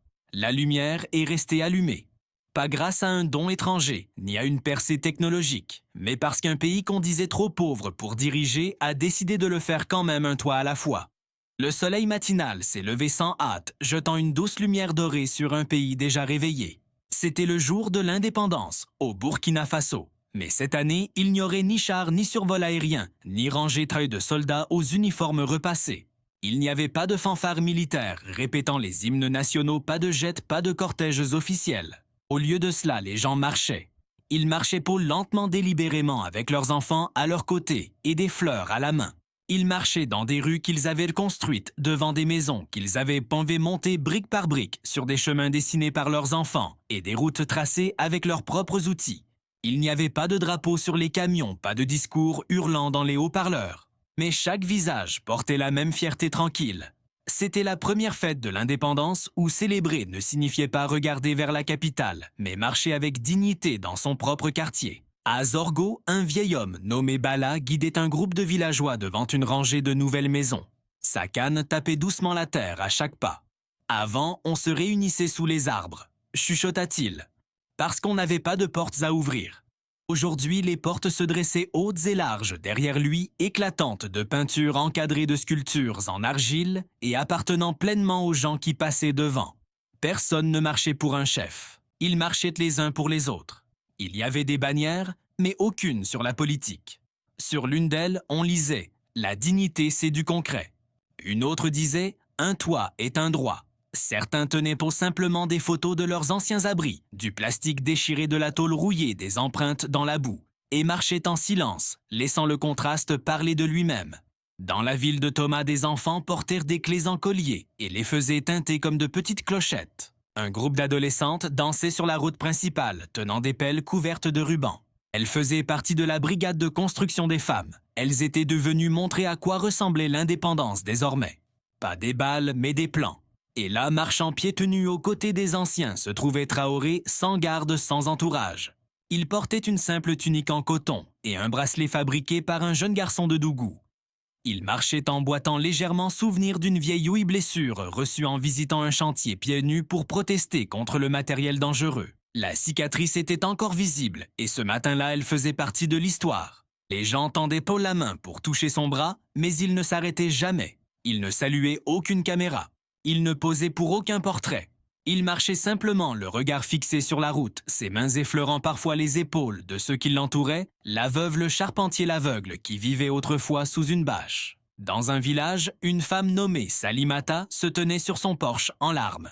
Elle avait passé ses 73 premières années dans des espaces empruntés, son nom absent de tous les titres, son labeur effacé de tous les registres fonciers. Aujourd'hui, elle portait une robe qu'elle avait cousue elle-même et tenait une pancarte avec une photo de sa nouvelle maison. Au passage de Traoré, elle s'est écriée « J'ai vécu 73 ans avec rien et maintenant je laisse quelque chose derrière moi ». Il s'est arrêté à incliner la tête puis a continué à marcher. Dans la capitale, les correspondants étrangers peinaient à expliquer ce dont ils étaient témoins. L'un d'eux l'a décrit comme un mouvement social déguisé en réunion de famille. Une autre en direct à l'antenne a abandonné son script et a simplement dit « On dirait qu'un peuple s'est enfin regardé en face et a décidé qu'il se suffisait à lui-même ». Et ce soir-là, au moment de l'allocution annuelle du président, quelque chose d'inattendu s'est produit. Traoré s'est tenu au pupitre mais n'a rien dit. Il a regardé la foule rassemblée au centre communautaire. Des maçons aux mains calleuses, des mères tenant des lanternes pieds nus, des enfants portant des clés au bout d'une ficelle. Il a pris le micro à expirer et a dit doucement « C'est leur voix, pas la mienne ». Puis il est descendu et a marché dans la foule. Les gens n'ont pas applaudi, ils n'ont rien scandé, ils sont restés là simplement. Certains pleuraient, certains serraient leur titre de propriété. D'autres regardaient autour d'eux, voyant ces foyers illuminés par l'énergie solaire, et réalisaient qu'ils étaient témoins de quelque chose de rare. Pas des promesses, mais des preuves. Plus tard, cette nuit-là, l'air était immobile. Pas de feu d'artifice, juste le son de la musique s'échappant des fenêtres, des rires résonnant dans les ruelles, où la peur habitait autrefois. Dans une cour à Bonora, 3 générations d'une même famille étaient réunies autour d'un bol de riz partagé. Le plus jeune, à peine 5 ans, a pointé les murs en béton de leur maison et a demandé « C'était toujours là ?» La grand-mère a secoué la tête. « Non », a-t-elle dit, « mais ça le sera bien longtemps après moi. » Et à travers le Burkina Faso, sous des toits dessinés dans des rêves d'enfants et bâtis par des mains d'adultes, une nation célébrait enfin son indépendance. Pas vis-à-vis d'un autre drapeau, mais de l'invisibilité. Ils ne se sont pas dressés sur des chars. Ils se sont élevés sur des premières pierres. Et ils n'ont pas demandé au monde de les remarquer. Ils ont seulement demandé qu'on se souvienne d'eux. Tout a commencé par une poignée de voix, un murmure discret devant le Parlement belge, une enseignante retraitée tenant une pancarte en carton où l'on lisait « Un toit n'est pas un luxe ». Une infirmière à ses côtés tenait la photo d'une maison en briques de terre crue du Burkina Faso. Pas de chant, pas de drapeau, juste du silence et du papier. À midi, ils se comptaient par centaines. De jeunes couples poussaient des poussettes. Des étudiants portèrent leurs avis de dette comme des bannières. Un homme en costume a scotché une citation imprimée de Traoré sur la grille. « On ne peut pas bâtir la dignité sur des quittances de loyer. » Le vent faisait trembler le papier, mais les mots tenaient bon. Les manifestants n'étaient pas en colère au sens traditionnel. Ils étaient épuisés. Les loyers à Bruxelles avaient doublé en une décennie. Devenir propriétaire était un rêve inaccessible pour la plupart des moins de 40 ans.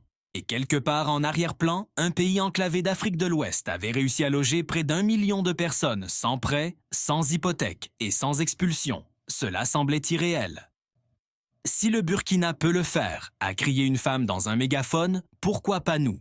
La foule a répondu non pas par du bruit, mais par des applaudissements. De l'autre côté de la place, quelqu'un distribuait des photos plastifiées de Traoré marchant pieds nus aux côtés de son peuple le jour de l'indépendance. Sur une image, il se tenait près d'une vieille dame qui serrait une clé de maison comme une relique. Au dos de chaque photo, quelqu'un avait écrit dans un français soigné « Il n'a pas bâti le pouvoir, il a bâti des abris ». À l'intérieur du Parlement, les fonctionnaires de l'Union européenne observaient nerveusement à travers les vitres teintées. Ils s'attendaient aux grèves habituelles, aux rassemblements climatiques occasionnels, aux marches sur la dette étudiante. Mais là, c'était différent. Ce n'était pas une manifestation contre des coupes budgétaires ou la corruption. C'était une protestation née de l'admiration pour quelque chose se passant à des milliers de kilomètres. Un fonctionnaire a murmuré « Il est devenu une influence perturbatrice ». Ce même jour, un briefing d'urgence s'est tenu au Centre européen de politique de développement. L'analyste n'y est pas allé par 4 chemins. Nous avons présenté l'inégalité du logement comme un problème du Sud global, a dit l'un d'eux. Mais maintenant, les gens de nos villes demandent pourquoi ils n'ont pas ce qu'un village en briques d'argile en Afrique possède. Un autre a ajouté « Ce n'est pas juste une question de briques et d'actes de propriété. C'est un changement psychologique. Ils ont redéfini ce qui est possible et ce qui est inacceptable. » De retour dehors, les manifestants ont commencé à scotcher des notes manuscrites sur les grilles. « J'ai travaillé pendant 32 ans, je suis toujours locataire. Je vis chez mes parents, j'ai 38 ans. Donnez-nous nos clés. » Le Burkina nous a montré que ce n'est pas une fatalité. Les médias français ont rapidement relayé l'histoire. Un média l'a appelé « l'effet Ouagadougou ». Un autre l'a baptisé la révolution des clés de maison. Mais le terme qui est resté venait d'une simple pancarte griffonnée à l'encre rouge. Nous ne voulons pas de subventions. Nous voulons la terre. À Amsterdam, une petite foule s'est rassemblée devant un bureau du ministère du Logement et a diffusé des vidéos de familles burkinabées recevant leur titre de propriété. À Naples, un groupe d'étudiants en architecture a rédigé des lettres ouvertes louant les conceptions à énergie solaire du Burkina Faso et exigeant leur intégration dans la politique de logement de l'Union européenne. À Lisbonne, des urbanistes ont tenu un forum d'urgence, intitulé « Aurons-nous le courage de copier l'Afrique ?» Traoré n'a fait aucun commentaire. Interrogé par un journaliste pour savoir s'il avait vu les manifestations, il a simplement dit « Les gens reconnaissent la vérité quand ils la voient vécue ». Mais en privé, son équipe sentait la pression. Les groupes de réflexion occidentaux ont commencé à publier des critiques accusant le Burkina Faso d'être irresponsablement idéaliste. D'autres ont qualifié l'initiative de logement de théâtre politique non durable. Une tribune est même allée jusqu'à prétendre qu'attendre l'accession universelle à la propriété dévalorisait les marchés immobiliers. La réponse venue du ministère burkinabé de l'urbanisme fut une simple photo publiée en ligne. Une fillette de 10 ans serrant une clé de maison contre sa poitrine, tout sourire. Aucune légende. C'était suffisant. La Banque coopérative de l'habitat a publié un communiqué invitant les observateurs internationaux à apprendre de leur modèle. En quelques jours, des délégations d'Amérique latine, d'Asie du Sud-Est et de certaines parties d'Europe de l'Est ont demandé des visites. Un maire roumain a admis dans une interview « On nous a appris à regarder vers le nord pour trouver des réponses. Peut-être qu'on regardait dans la mauvaise direction pendant que les briques continuèrent de s'empiler. » Dans un village près de Kupela, une nouvelle zone d'habitation sortait de terre pendant les manifestations de Bruxelles. Un maçon a interrompu son travail et a pointé du doigt la radio qui diffusait les nouvelles de la manifestation. « Il se réveille », dit-il pour lui-même. Peut-être que bientôt ils construiront aussi. Au coucher du soleil, un enfant du village avait dessiné une image de la manifestation. Elle avait entendu parler de gens tenant des pancartes devant un grand bâtiment avec des étoiles sur le toit. Au milieu, elle a dessiné une simple maison en terre rouge, 2 fenêtres et un jardin. Elle lui a donné pour titre « La maison crie assez fort ». Et cette nuit-là, des toits de Ouagadougou au pavé de Bruxelles, le monde a basculé. Pas par le conflit, mais par la construction. Pas avec des armes, mais avec des murs qui protégeaient les gens au lieu de les rejeter. Ce qui avait commencé comme la promesse d'une nation était devenu une question à laquelle le monde entier devait répondre. Que signifie vraiment être libre si on dort sans toit au-dessus de sa tête? Il ne cherchait pas à le trouver. Le satellite scannait l'Afrique de l'Ouest pour une étude d'impact climatique. Régime des pluies, dégradation des sols, zones critiques de déforestation. Mais alors que les images haute résolution s'affichaient sur les écrans de l'Agence spatiale européenne, une technicienne s'est figée. Quelque chose ne collait pas.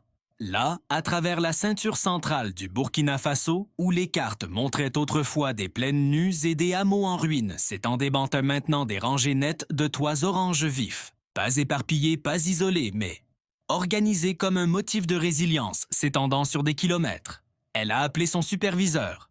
En quelques heures, une équipe d'analystes a confirmé que les groupes d'habitation construits sous l'initiative de Traoré avaient tellement changé la topographie qu'ils étaient désormais visibles depuis l'orbite. Les toits oranges se détachaient sur la poussière pâle du Sahel comme une signature.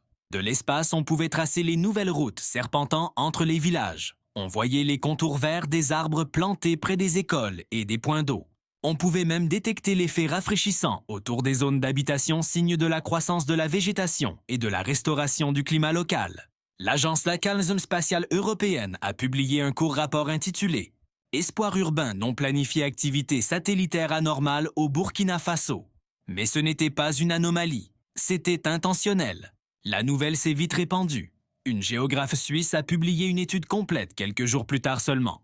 Elle y écrivait « Nous mesurons souvent le progrès en PIB ou en mégawatts, mais parfois ce sont les briques de terre qui racontent la vraie histoire. Voilà à quoi ressemble l'espoir vu de l'espace. » Les médias internationaux ont sauté sur la découverte. Les chaînes françaises ont envoyé des équipes de tournage. Les talk-shows allemands ont débattu de la signification de tout ça. Le Monde a titré « Une nation d'argile vue du ciel ». Des appels ont commencé à émerger dans les médias européens réclamant un documentaire. Les gens voulaient sa main de savoir comment un pays avec peu de ressources, sans dépendance au FMI et avec une capacité industrielle limitée, avait réussi à se rendre visible depuis les cieux. Une grande société de production française a contacté le bureau de Traoré pour demander les droits exclusifs d'un long métrage documentaire intitulé La Terre sous nos toits. Il raconterait l'histoire du village jusqu'à l'orbite avec des plans de drone, des interviews et même une narration. L'offre s'accompagnait d'un financement généreux et d'une distribution internationale complète. Traoré a refusé. Il n'a pas tenu de conférence de presse. Il n'a pas envoyé de note diplomatique. Il a simplement répondu par une courte lettre. L'histoire n'appartient pas à un objectif. Elle appartient aux mains qui l'ont bâtie. Au lieu de cela, il a encouragé la radiodiffusion nationale à inviter des cinéastes locaux, de jeunes conteurs et des étudiants des zones rurales pour documenter l'histoire avec leurs propres mots. Une coopérative de jeunes cinéastes s'est formée du jour au lendemain. Leur slogan était simple, « De notre sol à travers nos yeux ». Pendant ce temps, les enfants du Burkina Faso commençaient à apprendre les coordonnées satellitaires à l'école, non pas comme des maths abstraites, mais comme une preuve. Les enseignants imprimèrent des cartes avec les quartiers d'habitation encerclés, montrant aux élèves comment leur propre maison apparaissait sur les écrans les plus puissants du monde. Une fille à Tenko a levé la main et a demandé « Est-ce qu'il me voit de faire coucou ?» Son professeur a souri. « Si ce n'est pas aujourd'hui, ce sera pour bientôt. » L'impact n'était pas seulement culturel. Les économistes ont commencé à changer de ton. Un groupe de réflexion britannique a publié un nouveau rapport intitulé « La révolution de la brique de terre ». Comment les matériaux locaux ont remodelé les économies régionales. Il admettait à contre-cœur que le Burkina Faso avait dépassé toutes les prévisions de croissance du FMI sans accepter un seul prêt structurel. La preuve aérienne était trop claire pour être contestée. Les agences d'aide, autrefois méprisantes, demandaient maintenant des briefings techniques. Les observateurs de l'Union africaine sont revenus prendre de nouvelles mesures. Cette fois, pas de la pauvreté, mais de la réduction de la chaleur, de la rétention d'eau et de la productivité des terres. Traoré leur a donné accès, mais seulement s'ils incluaient les bâtisseurs ruraux et les mères de famille dans leur briefing. Ces murs abritent plus que des gens, a-t-il déclaré lors d'une visite dans une nouvelle zone d'habitation près de Fada. Ils abritent des réponses. Il suffit de poser les bonnes questions. Pourtant, certains en Europe continuaient de critiquer. Un éditorial dans un journal conservateur prévenait que romancer les maisons en terre créait un dangereux précédent. Un autre affirmait que la visibilité depuis l'espace n'était pas synonyme de durabilité. Un architecte burkinabé, entendant cela lors d'une table ronde, a répondu « Être visible depuis l'espace signifie qu'on a survécu assez longtemps pour être vu et que nos toits n'ont cessé de briller. Orange sous le soleil de midi, argenté au clair de lune. » Ils ont commencé à apparaître sur les cartes touristiques, non comme des attractions, mais comme des symboles. Les touristes ne vinrent pas pour la faune, mais pour arpenter les routes bâties par des maçons qui enseignaient à leurs fils l'art du cordeau et de la patience. Dans un petit village, un garçon nommé Idriss a fait un dessin pour l'école, un satellite tendant ses bras vers le bas pour serrer la main de son père. Il l'a titré « On a vu grand ». Lorsque Traoré a vu ce dessin lors d'une visite, il ne l'a ni encadré ni cité. Il s'est simplement tourné vers le garçon et lui a dit « C'est vous qui l'avez fait ». Et là-haut, bien au-dessus du continent, un autre satellite passait. Il ignorait les noms, mais il voyait quelque chose de permanent là où il n'y avait rien autrefois. Et il a enregistré ce que chaque citoyen du Burkina Faso savait déjà. Ils avaient inscrit leur histoire dans la terre et le ciel en était témoin.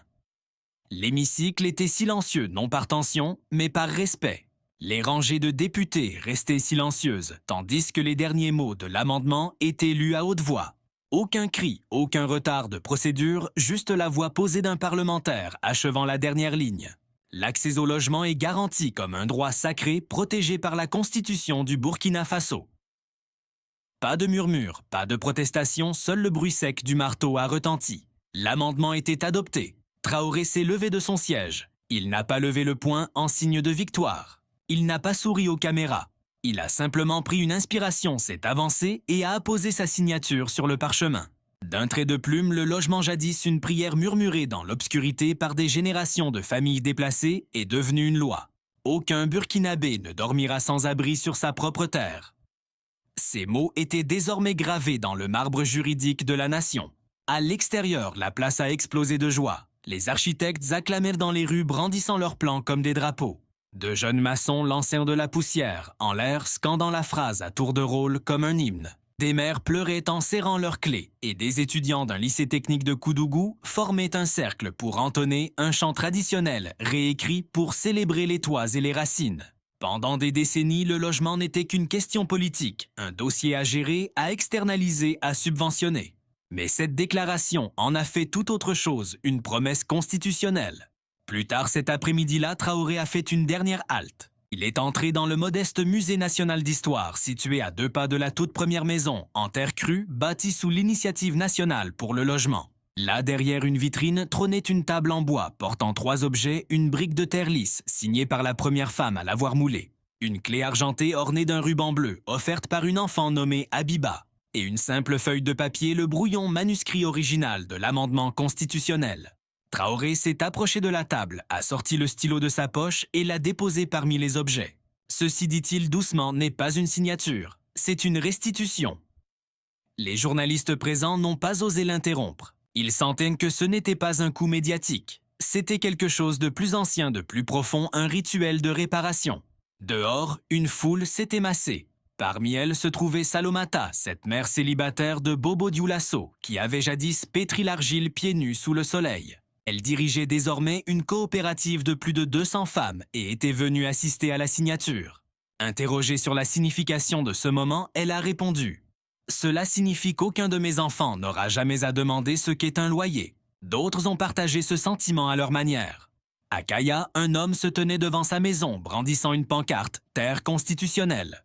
À Tenkodogo, une école a peint la nouvelle clause constitutionnelle sur son mur d'enceinte en 3 langues. À Banfora, un couple a prénommé sa fille nouveau-née Faria, ce qui signifie « joyeux abri ».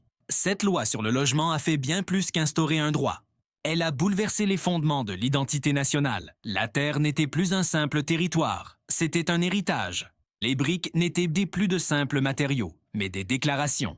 Et tandis que le monde observait d'autres nations, on commençait à s'interroger. Le Sénégal a demandé l'envoi d'une délégation pour étudier ce processus constitutionnel. Le ministre namibien de l'urbanisme a signé une tribune prônant l'intégration de la loi dans le bâti de nos villes. Une revue universitaire brésilienne a titré en couverture « De l'abri à la souveraineté, la révolution juridique du Burkina Faso ». Pourtant, certains critiques ont tenté de minimiser l'événement. Un économiste occidental a prévenu que cette mesure créerait des attentes irréalistes. Un responsable européen du logement a affirmé que cela compliquerait la dynamique du marché. Mais à Ouagadougou, le peuple n'attendait pas de validation internationale. Ils avaient des toits, ils avaient d'eau l'énergie des panneaux solaires et l'ombre de leurs propres arbres. Ils possédaient des titres de propriété à leur nom et désormais une constitution qui parlait leur langue. Traoré n'a prononcé aucun discours télévisé. Il a préféré enregistrer un message diffusé sur les radios communautaires du pays. Il y disait simplement ceci. On nous disait que la dignité était un privilège, nous en avons fait une norme. On nous demandait de louer notre avenir, mais aujourd'hui, nous en détenons la clé. Qu'aucune loi ne s'élève plus haut que le toit abritant un enfant. Et cette nuit-là, dans les villages de tout le pays, des feux furent allumés. Pas en signe de protestation ni de deuil, mais de célébration.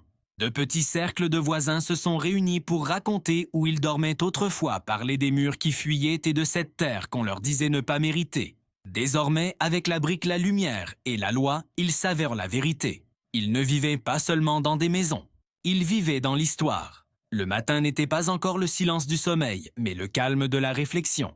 De village en village, sur les routes d'argile du Burkina Faso, les gens sortaient lentement. Pas de précipitation, pas de cérémonie, juste une présence. Ils se sont rassemblés devant les maisons qu'ils avaient pan bâties. Pas pour marcher, pas pour crier, mais pour être témoins d'une chose qu'ils savaient désormais rare en ce monde. La paix née de la permanence. Les enfants portaient de petits jeunes arbres dans leurs bras, des manguiers, des baobabs.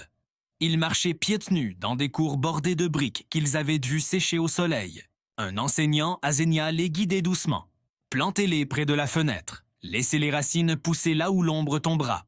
Les anciens se tenaient à proximité, applaudissant doucement, pas pour le spectacle, mais pour la mémoire. Ils se souvenaient avoir dormi dans des fossés d'eau de pluie. Ils se souvenaient avoir caché des avis d'expulsion dans des marmites. Ils se souvenaient qu'on leur disait année après année « Ceci n'est pas à vous ». Aujourd'hui, ils se tenaient là, sans rien à prouver, mais avec tout à garder. Dans la ville de Gawa, une grand-mère a tendu un morceau de charbon à son petit-fils. « Dessine-la », dit-elle. Il s'agenouilla près du jardin et traça les contours de leur maison dans la terre. 4 coins carrés, une porte, 2 fenêtres, une cheminée comme une ligne s'élançant vers le ciel. Puis il s'arrêta et écrivit un mot au centre merci. Personne ne lui avait dit de le faire. Il avait vu ce mot sur des panneaux, l'avait entendu à la radio, l'avait vu tomber des lèvres de sa mère lorsqu'elle tournait la clé dans leur porte d'entrée pour la première fois.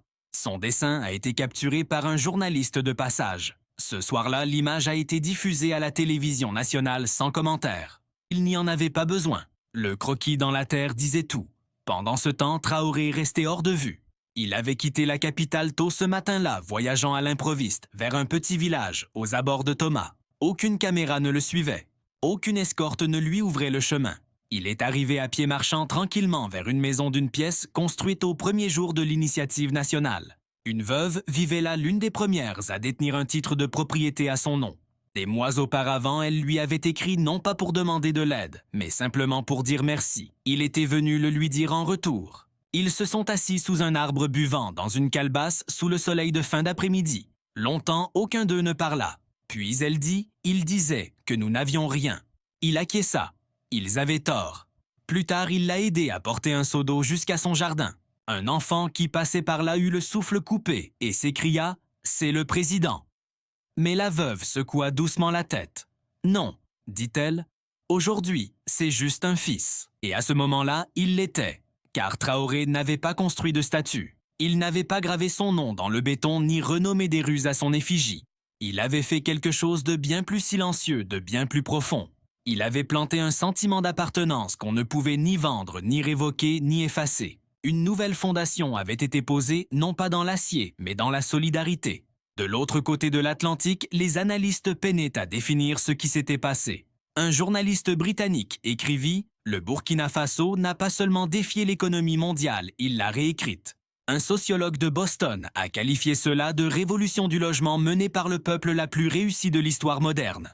Et dans le New York Times, un éditorial discret posait la question « Et si nous arrêtions de mesurer le progrès en profit pour commencer à le mesurer en permanence ?» Mais aucun article, aucun gros titre ne survivrait à ce qui était écrit dans l'argile. À Bobo Dioulasso, la coopérative des femmes a accroché une nouvelle pancarte « Construit par nous, gardé par nous, à nous pour toujours ». Et à Ouagadougou, des étudiants ont reconstitué les débuts du mouvement se passant des briques de scène de main en main, jusqu'à ce qu'un enfant se tienne seul sous un projecteur tenant un titre de propriété en papier. Personne n'a applaudi. Ils se tenaient la main sur le cœur, car la nation savait qu'ils avaient dû loger bien plus que des gens. Ils avaient logé l'histoire. Ils avaient transformé la boue en sens remplacer la charité par le choix et hissé une bannière silencieuse au-dessus de leur toit. La survie n'est plus l'objectif, c'est la dignité. Ce soir-là, une voix résonna doucement sur la radio d'État. L'Europe a construit des murs, lui a construit des maisons. Et dans cette fondation, l'Afrique s'est souvenue d'elle-même. Alors que l'émission s'estompait et que les villages s'étendaient sous les étoiles, portes verrouillées, ventre des enfants pleins, le Burkina Faso se reposait. Non pas parce que le travail était fini, mais parce que pour la première fois depuis un siècle, le sol sous leurs pieds était le leur, et l'avenir au-dessus de leur toit semblait enfin assez proche pour être touché. Maintenant, nous vous le demandons, que signifie pour vous un foyer? Que faudrait-il pour que la dignité devienne la nouvelle norme? Croyez-vous qu'un modèle différent soit possible? Non pas bâti sur l'aide, mais sur la confiance? Non pas sur la charité, mais sur le choix? Dites-nous ce que vous en pensez dans les commentaires. D'où nous regardez-vous? Et qu'est-ce que cette histoire a éveillé en vous? Yak, voyez-vous un avertissement ou une voie à suivre? Traoré est-il une exception ou le début de quelque chose de plus profond? Si ce récit vous a touché, si vous croyez en un nouvel avenir pour le continent, et au-delà, aimez la vidéo et partagez-la avec ceux qui veulent encore bâtir. Et n'oubliez pas de vous abonner pour ne rien manquer de la suite. Et si vous croyez au pouvoir de l'unité, de la souveraineté, de la dignité, alors écrivez juste 3 mots en commentaire, une seule Afrique. Merci d'avoir regardé et on se retrouve au prochain chapitre.